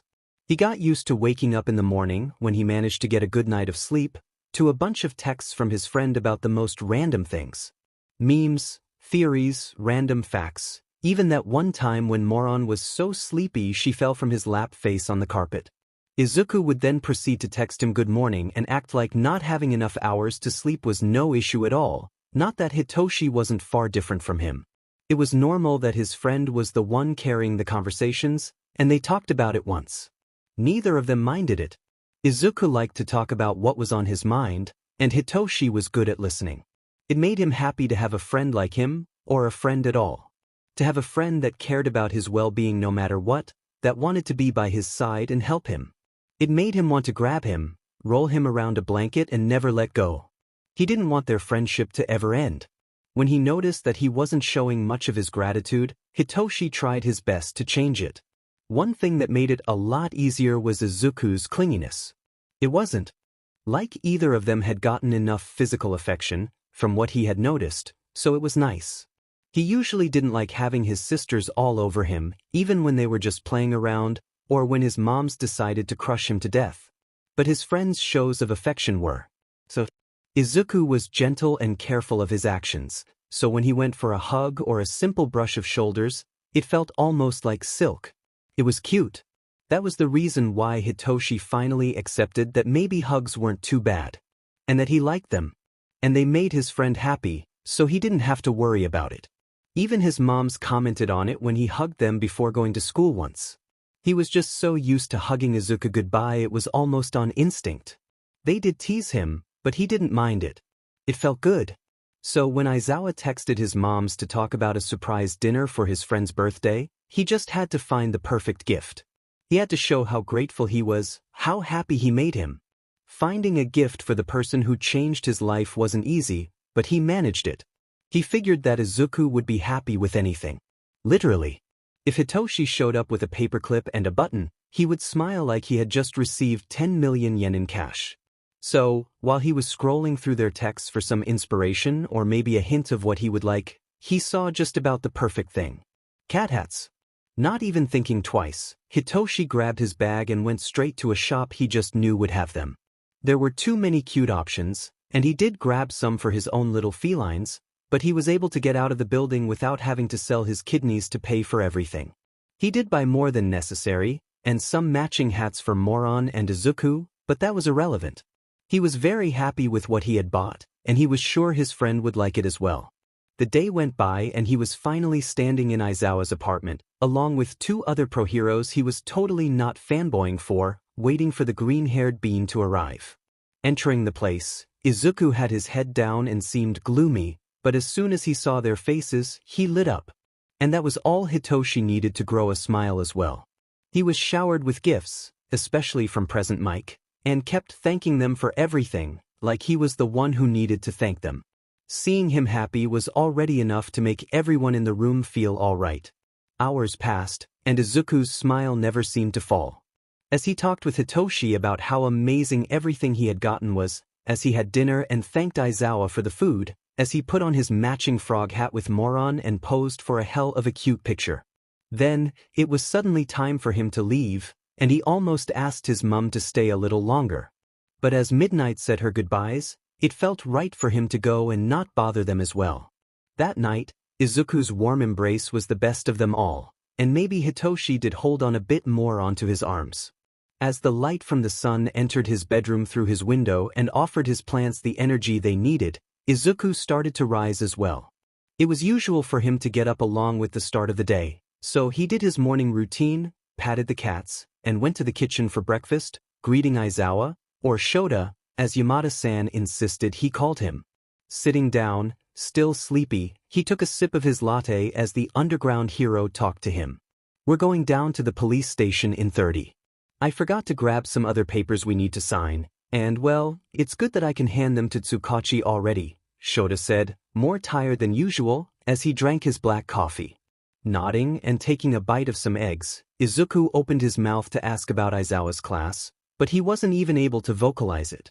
"My class has some exams today, and I won't be participating in them. I'm free of the hellspawn for today at least." Izuku chuckled, and they finished their breakfast quietly. He watered the plants around the house as Shota fed the cats and gave them a little love before leaving. The city was serene as they walked, not many people around, and the birds singing could be appreciated without interruption. Cars and bikes passed them by as Izuku wondered about the life of every single one of them, how different they were from each other. Lost in thoughts, he almost ran into the glass door when they arrived at the station. Shota held his shoulder and sighed, walking him inside and guiding them to Tsukachi's room, giving the secretary a simple nod. "Oh, you're here early," the detective greeted them, a little startled, as they didn't knock before entering. Izuku bowed his head in apology and smiled. "Good morning, sir." "Good morning, Midoriya-kun." Flinching was inevitable at his mother's name. He was glad to see that neither Tsukachi nor Shota noticed it, choosing to stare at his shoelaces then. He sat down and watched the view outside as they talked paperwork, and there was some signing, until his name was called. Shota looked at him, and he looked a little soft. "This is important, kid. Do you want to keep your mother's name?" "Change it," Izuku answered immediately. "I don't mind what it'd be instead, I just don't want to be associated with it anymore." The Midoriya name was cursed to Izuku. All it reminded him of was pain. It reminded him of his mother, his sweet mother who hated him deep in her soul, reminded him of his bullies, who either addressed him as Midoriya or Deku, and of people who didn't care enough about him to help. It reminded him of the times he felt like his existence didn't mean a single thing in the world he lived in. If his own mother didn't love him, who would? It reminded him of having to be his own support system, and forcing himself to live just another day. It reminded him of waking up and not feeling like getting out of bed, not feeling like breathing or existing, not feeling like being the waste of space he was, as Inko liked to put it. It reminded him of pure hell. So the Midoriya name meant nothing to Izuku. So when Shota nodded at him with a genuine smile on his face and asked, "Aizawa, Izuku sound good to you?" He was on the verge of tears. "Yeah," he said, trying his best not to let them fall. "It sounds perfect." Eraser Dad, as it perfectly fit now, put his arm around his shoulders in support as Tsukachi requested he sign some papers. The arm around him reassured that everything was going to be fine from now on, and Izuku was okay with that. Could barely believe what was happening in front of his eyes. He had found family, had found love, had found friendship. It was unreal, and it felt so effing good, it was amazing. Barely even able to stay still on his seat, he was glad to get up to leave and say his goodbyes to the detective who might have just saved his life. Who knew where he'd be at that moment if he wasn't interrogated that day? Probably dead, he'd say. As soon as they left the station, Izuku stopped walking. "Can I hug you?" he shyly asked, looking at his feet touching each other. Shota didn't even answer before wrapping him in a warm embrace. He felt safe. For the first time in his life, he could say he had a family and a home to come back to. For the first time, he could say he was happy as to where he was. Letting go, he looked at his now dad with a wide smile. "Thank you." "Problem child," Shota grumbled as he ruffled his hair, not even trying to hide his wide grin. Izuku's smile didn't fade through their walk. He didn't even notice they were headed to Yui, instead of the apartment, until he found himself in front of the main gate. Before he could ask what they were doing there, Shota started to walk again. "I'm going to teach you how to fight." Frowning, he didn't need to elaborate on his confusion before the man continued. As low as the chance of someone using you as a way to hurt me is, it's never zero. You're the child of a pro hero now, and not enough, you're going to be constantly in touch with high-rated heroes, such as Nezu. I can't leave you defenseless. He nodded understandably, as they entered a huge gym behind the main buildings. It made sense, and maybe he hadn't thought about that yet, so it was a little scary. Izuku was never great at fighting, but he could hold himself at least a little bit. He had tried to learn before, knowing the basics, but doing it alone wasn't as easy as it looked, and he gave up in the end. The best way to know how much you already know, Shota explained, both of them already in the middle of a mat, is with a spar. He didn't even have time to argue before the hero advanced and threw a fist. It was clear that he wasn't trying to hurt him on purpose, he seemed to be holding back a lot, but it was a scary movement. One of Izuku's best physical advantages was to be fast and flexible. He did try to grow some muscles, but when it didn't work, he tried to work with what he had. But again, he was alone and still a kid, so it didn't do much. At first, he barely managed to dodge the punches and kicks, not being able to find an entrance to hit his opponent. Just then he noticed how much he succeeded at it. When Shota managed to put him down and pin him in a matter of less than 5 seconds, he was sure of it. We have a lot to work on. Sighing, Izuku couldn't have prepared himself at that moment for what was to come. After being thrown around probably more than 20 times, he could hardly keep his breath steady, but he couldn't find one single drop of sweat on Shota. He was sure he was going to die. Another punch came in his direction, and he was miraculously able to catch it. Fool as he was, it was only one more easy way to grab him and pin him on the ground. God, he was exhausted. Only then did Shota decide to open his mouth. I'm pulling you out of school. Izuku stopped struggling. Oh shit, right? Helping him up again, the hero offered him some water, and he was finally able to sit down and breathe. He started to think of hundreds of different reasons as to why Aizawa wanted to talk about that, since that had already been decided when he was accepted as Nezu's student. Listen kid. I know it's not easy and fast to adapt to a whole different life, but you have to let me help you. Somewhere in between exasperated and embarrassed, he opened his mouth to try and explain himself, but nothing came out. He tried again and again, but as soon as he opened it, it closed. He didn't have an excuse. The hero found out about the bullying somehow, or maybe he always knew and decided to bring it up now. Either way, it was a little humiliating. Izuku, Shota called for his attention. Aizawa Izuku. We changed it today, didn't we? You know what that means. Shaking his head, he felt somewhat ashamed of himself. Maybe Shinsou was right all along, it would have been better if he had just opened up about the bullying when it was first happening. It means that you're my kid now. You're my responsibility, and it's my job to make sure you're happy and well. So let me take care of you. Please. It was the second time Izuku found himself before Shota saying the same thing. He tried to make it easier for the man the first time he asked, but he didn't really make much effort, which was selfish of him. He would do better from now on, he promised himself. He nodded and drank some more water. What'll happen to me then? I've talked to Nezu about it. On the paper, you'll be homeschooled. We can't go around saying you'll be taught by high-profiled heroes, so this is what we're stuck with. Doesn't gather attention around anybody. Izuku thought it sounded good to him. If it meant he wouldn't have to face those awful kids every single day and deal with their bullshit, he was happy. Hell, he wouldn't have to see Bakugo anymore, he was way more than happy with that. But there was something else. He knew the teachers had sorted it all out with themselves, but he knew how busy the underground schedule could be. How will you manage time to teach both me and your class, while also working as a hero? It doesn't dash. Kid, Shota interrupted him confidently. I know what I'm doing. As much as he wanted to, he was not about to argue with the hero when he had the glare on. It was intimidating, and he did not want to face punishment in the form of more exhausting training. However, they were not done with it as he thought they were. Get up, I'm going to help you with some stances. You have good balance and core strength, but that alone won't get you anywhere. And as he got up once again, determined this time, and tried his best to copy Shota's posture, he thought that maybe it wasn't too bad to have someone caring about him. I changed my name yesterday. Izuku had a smile on his face, holding a bag of food from the cafe they usually met at.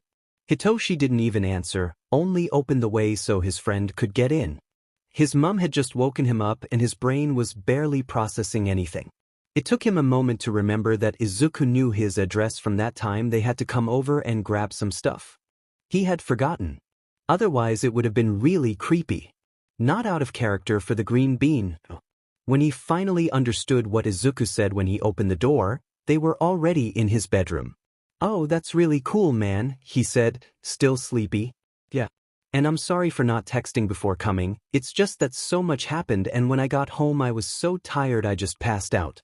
So when I woke up and saw Shota leaving I decided to come see you." There were so many things wrong with that sentence. Like, who the hell would visit their friends any time before noon on a weekend? Actually, that was all. Still unforgivable though. He gestured so Izuku would sit down on his bed and did the same. "So, what happened?" That was the opening his friend needed to explain every single thing that had happened, from the foot he first stepped on when he woke up, to the amount of seconds it took him to fall asleep. It turned out he was officially an Aizawa now, and that the awful bullying he was going through had finally been put to an end. Smiling softly, he listened carefully to the story Izuku told so excitedly, mesmerized by how fast he talked and how much detail he could remember. Even if it was just from yesterday, Hitoshi couldn't even tell someone what he had for breakfast that same day. Well, he hadn't even had any, but still. While he listened to something about Aizawa punching his friend in the face, his eyes started to feel heavy, and he thought that maybe closing them for a few seconds wouldn't hurt anybody. Well, a few seconds became a few minutes, and when Izuku finally finished telling him everything, he turned around only to see his insomniac friend long gone. Chuckling, he whispered an apology and a good night, before silently tiptoeing out of the room and closing the door carefully. He knew Shinsou needed to rest, and he had woken him up, so it was only fair. "Izuku, it's so good to see you." Shinsou-san, one of his mothers, greeted him with a pat on the head. "Did that brat fall asleep again? I swear, I need to teach him some better manners." Smiling, he shook his head. "It's all right, Shinsou-san, really, I was the one who interrupted his sleep. Hell knows he needs it." He ended up having a conversation with both of his friends' moms in the living room, not something he'd usually have done, but they were extra friendly and even offered tea. He got to see baby pictures of Shinsou that were way too cute and funny not to save on his phone. Thanking them for having him, he got out with a small smile on his face. And while he walked back home later that day, he knew that the people around him were worth his effort to try his best. He owed them that. Izuku ran through the halls, uncontrollably laughing, trying his best not to trip on his own feet, as Power Loader, or Maijima-sensei, chased after him. "I swear to God, Izuku." It hadn't been the first time he had pranked one of the staff, but he simply couldn't help it when Nezu himself would flourish his stupid ideas. Of course they were never harmful or actually upsetting, he wouldn't intentionally frustrate the people that were in charge of his education. Around an hour before the chase, Izuku had offered everyone in the teacher's lounge some brownies. He claimed to have baked them in the middle of the night, and since he had way too much, Shota suggested he give them away. Shota, of course, knew this wasn't true.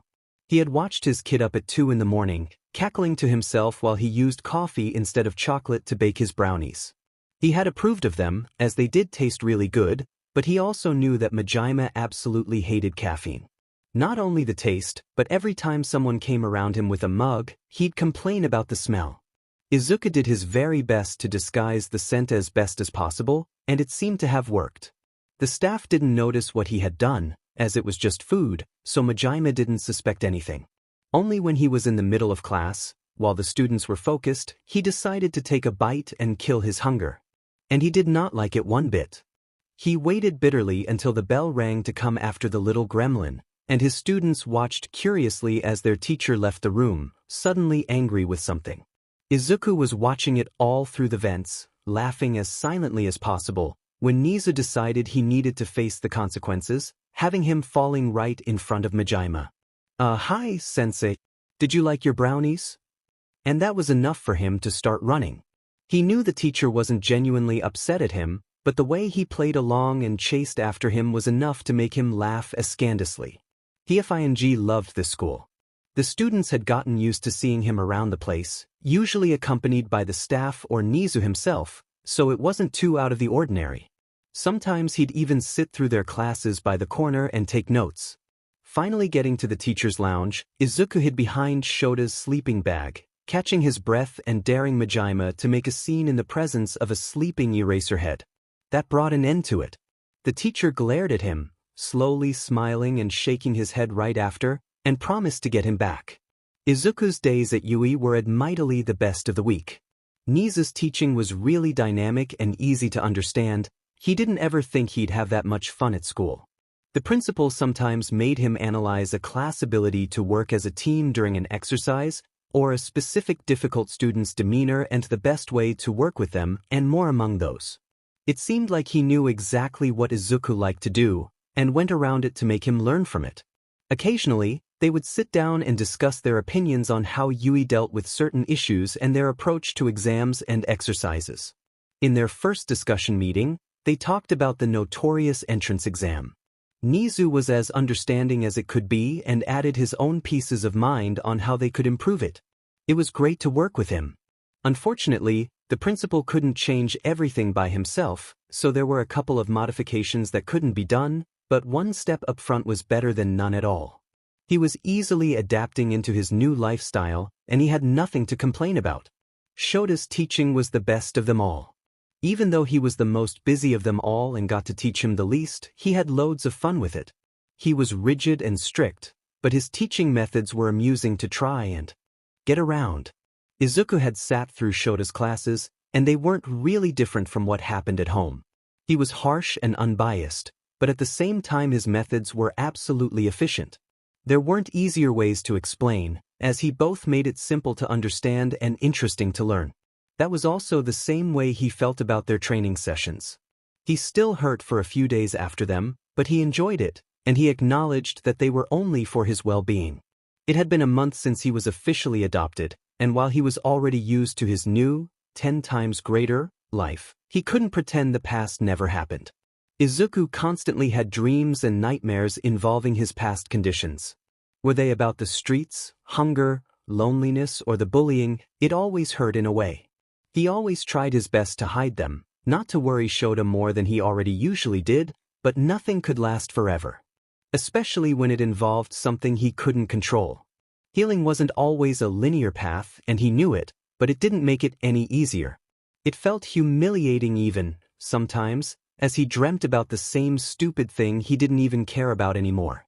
Waking up in the middle of the night in gasps, with Angel crying over him, wasn't something new to him.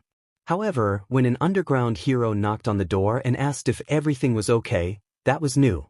Whenever he would have a bad dream, Shota wouldn't know. He was either out patrolling, sleeping, focused on something, or Izuku didn't make sounds loud enough to be alert.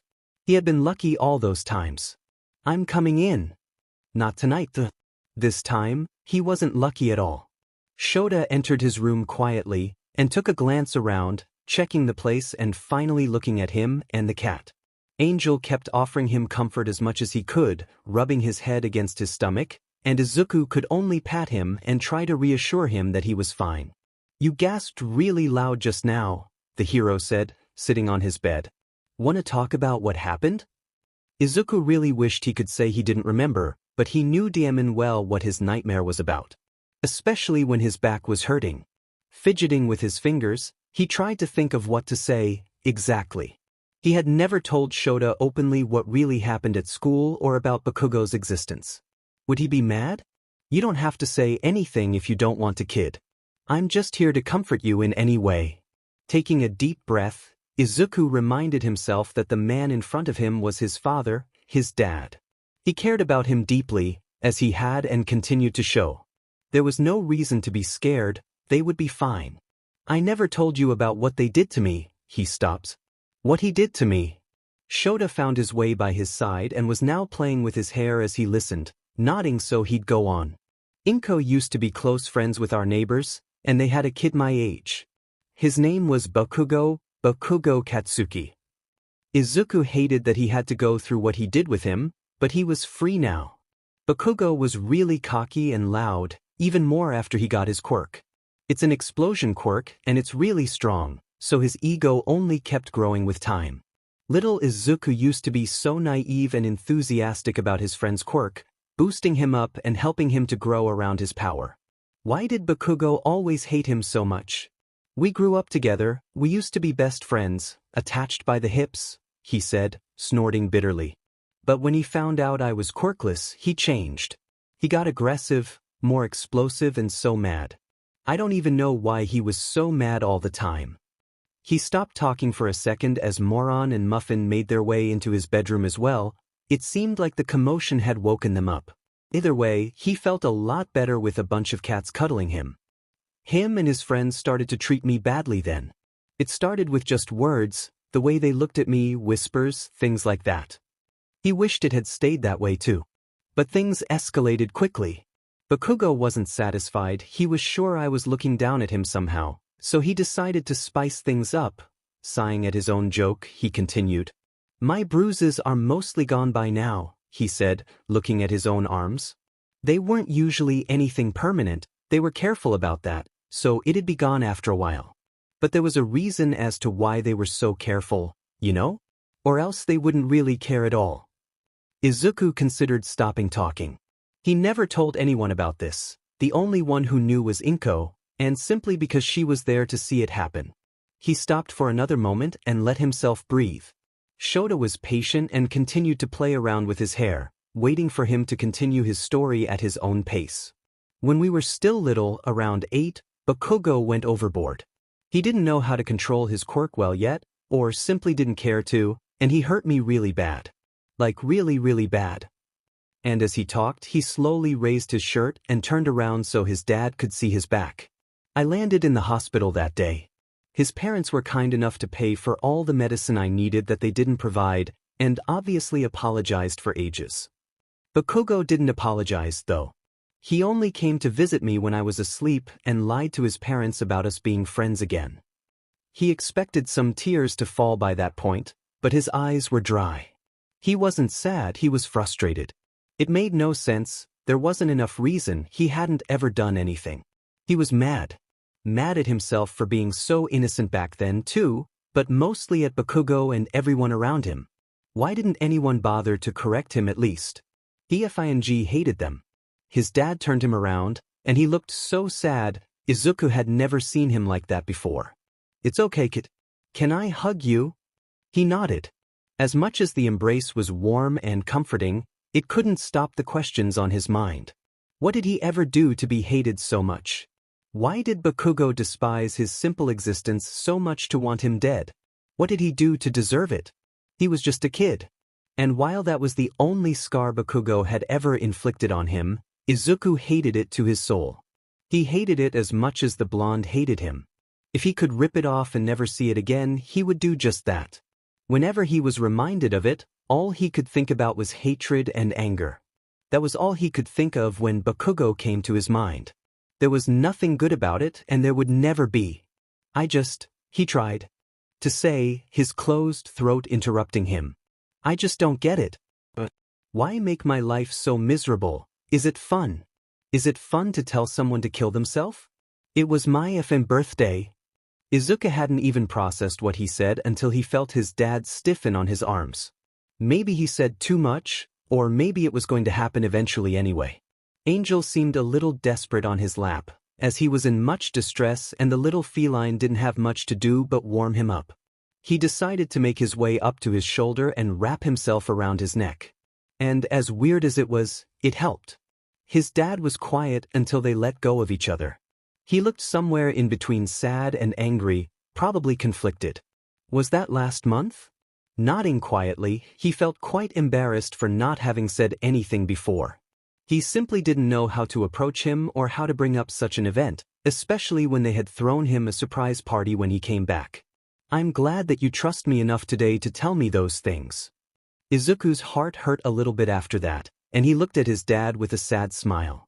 He opened his mouth once, but he knew that saying sorry wasn't going to change anything. Thank you for being here. Anything for you, kid, Shota said. Now turn around and let me finish that braid while you tell me more stuff you haven't before because you're a little sheet. Smiling sadly, Izuku turned around and thanked Angel for the support. He had been so centered on the story, he didn't even know Shota was braiding his hair. The air lost its heaviness a few minutes in, and if they badmouthed All Might for the rest of the night after he told his dad what happened, that was nobody's business. You sure this is a good place to do this? Shinsou asked, trying not to get sand into his shoes. Yeah. The view is great, and we can clean some of this up later. It's not like you're going to ask me to walk into the water with my clothes on, right? The purple boy only grinned, not providing any answer. Maybe he shouldn't have said anything, and now Izuku could only hope for the best. He loved the beach. He loved how he could just stare into nothing and think about everything, and no one would bother him. The only problem was the junk lying around, but for years he had and still cleaned some of it every 2 weeks. This time, Shinsou agreed to come with him so they could experiment around his quirk as well. They were testing vague questions and the limit of what was considered an answer that week. Would they answer according to what they were thinking, something random, or what Shinsou had in mind? Also, would a nod activate the quirk, or was it not enough? Both of them sat on the sand, and after they discussed what they'd be doing and what would be good to ask, Izuku said he was ready. Okay, Shinsou breathed. Izuku. He hummed, not saying anything but a hum, and he felt his posture change. It was weird to be under his friend's quirk control. He couldn't feel his body at all, but his mind wouldn't stop working.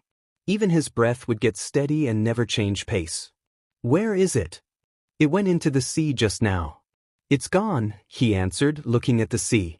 He was talking about the small crab he had been watching before that, so it had his attention and maybe he was still thinking about it. What went into the sea? Izuku pondered. The crab, but a lot of things go into it from here. Do you see all this junk? People think that they can just leave their stuff around and it won't affect them back. The amount of plastic in the seas around the world dash. Hey, stop. Shinsou smiled. It wasn't unusual for him to start rambling about what he said, since he was always thinking so much, and they both got used to it. Izuku still got embarrassed, even if he couldn't show it. Okay then now. They looked into the sky for a moment as Shinsou thought of what to ask next, where the clouds finally kissed the sea, and where the seagulls disappeared into the horizon. His friend held his hand under his chin, pondering it for a moment. What happened to her? The word, her, only made Izuku's mind go back to the same thing. Inko. Always Inko. Before he could stop it or try to protest in any way, he started talking. She hated me, 'cause I'm quirkless, so she left. I had to be by myself and dash. Izuku. The quirk effect washed off and Shinsou was over him, holding his shoulders with an apologetic expression. I'm so effing sorry, I didn't mean to do that, I'm so sorry. However, to his surprise, Izuku shook his head. It was fine. His friend already knew about the bullying, even the scar, which resulted into a long conversation about opening up and a full-on hate speech about Bakugo, so it wasn't like he didn't want his friend to know about Inko. It's okay, Shinsou, he smiled. You already know a shit ton about my life, this isn't anything I was trying to hide away. It was to be expected that my family left me at some point, right? He tried smiling, to no results. Come on, I'm adopted. Did you think I was just born into the air or something? Shinsou's shoulders slumped in relief and he blinked hard. Izuku smiled softly. Hitoshi, he said then. What? Sitting straight again, he looked at him with determined eyes. Call me Hitoshi. I've been calling you Izuku forever, and it's not like we're not comfortable around each other enough. Izuku was really happy with having Shinsou around. Whenever he would feel sad, stressed, or uncomfortable with anything, he knew he could text his friend and he'd be fine in no time. Whenever he felt lonely and Shota wasn't around, he knew he could come over and his friend wouldn't be shy to hug him and make him feel loved again. They had become so close in such a short period of time, and it felt amazing. Having each other was simply enough to make them happy when they needed it, and they knew it well. Smiling widely, he got up and offered his friend a hand. All right, Hitoshi, bet you can't tag me back. He ran from his friend on the sand, and accidentally splashed some water on him with his feet. Hitoshi looked at him with a glare, and splashed him back. In less than a minute, both of them were soaking wet, but it didn't matter. They were happy.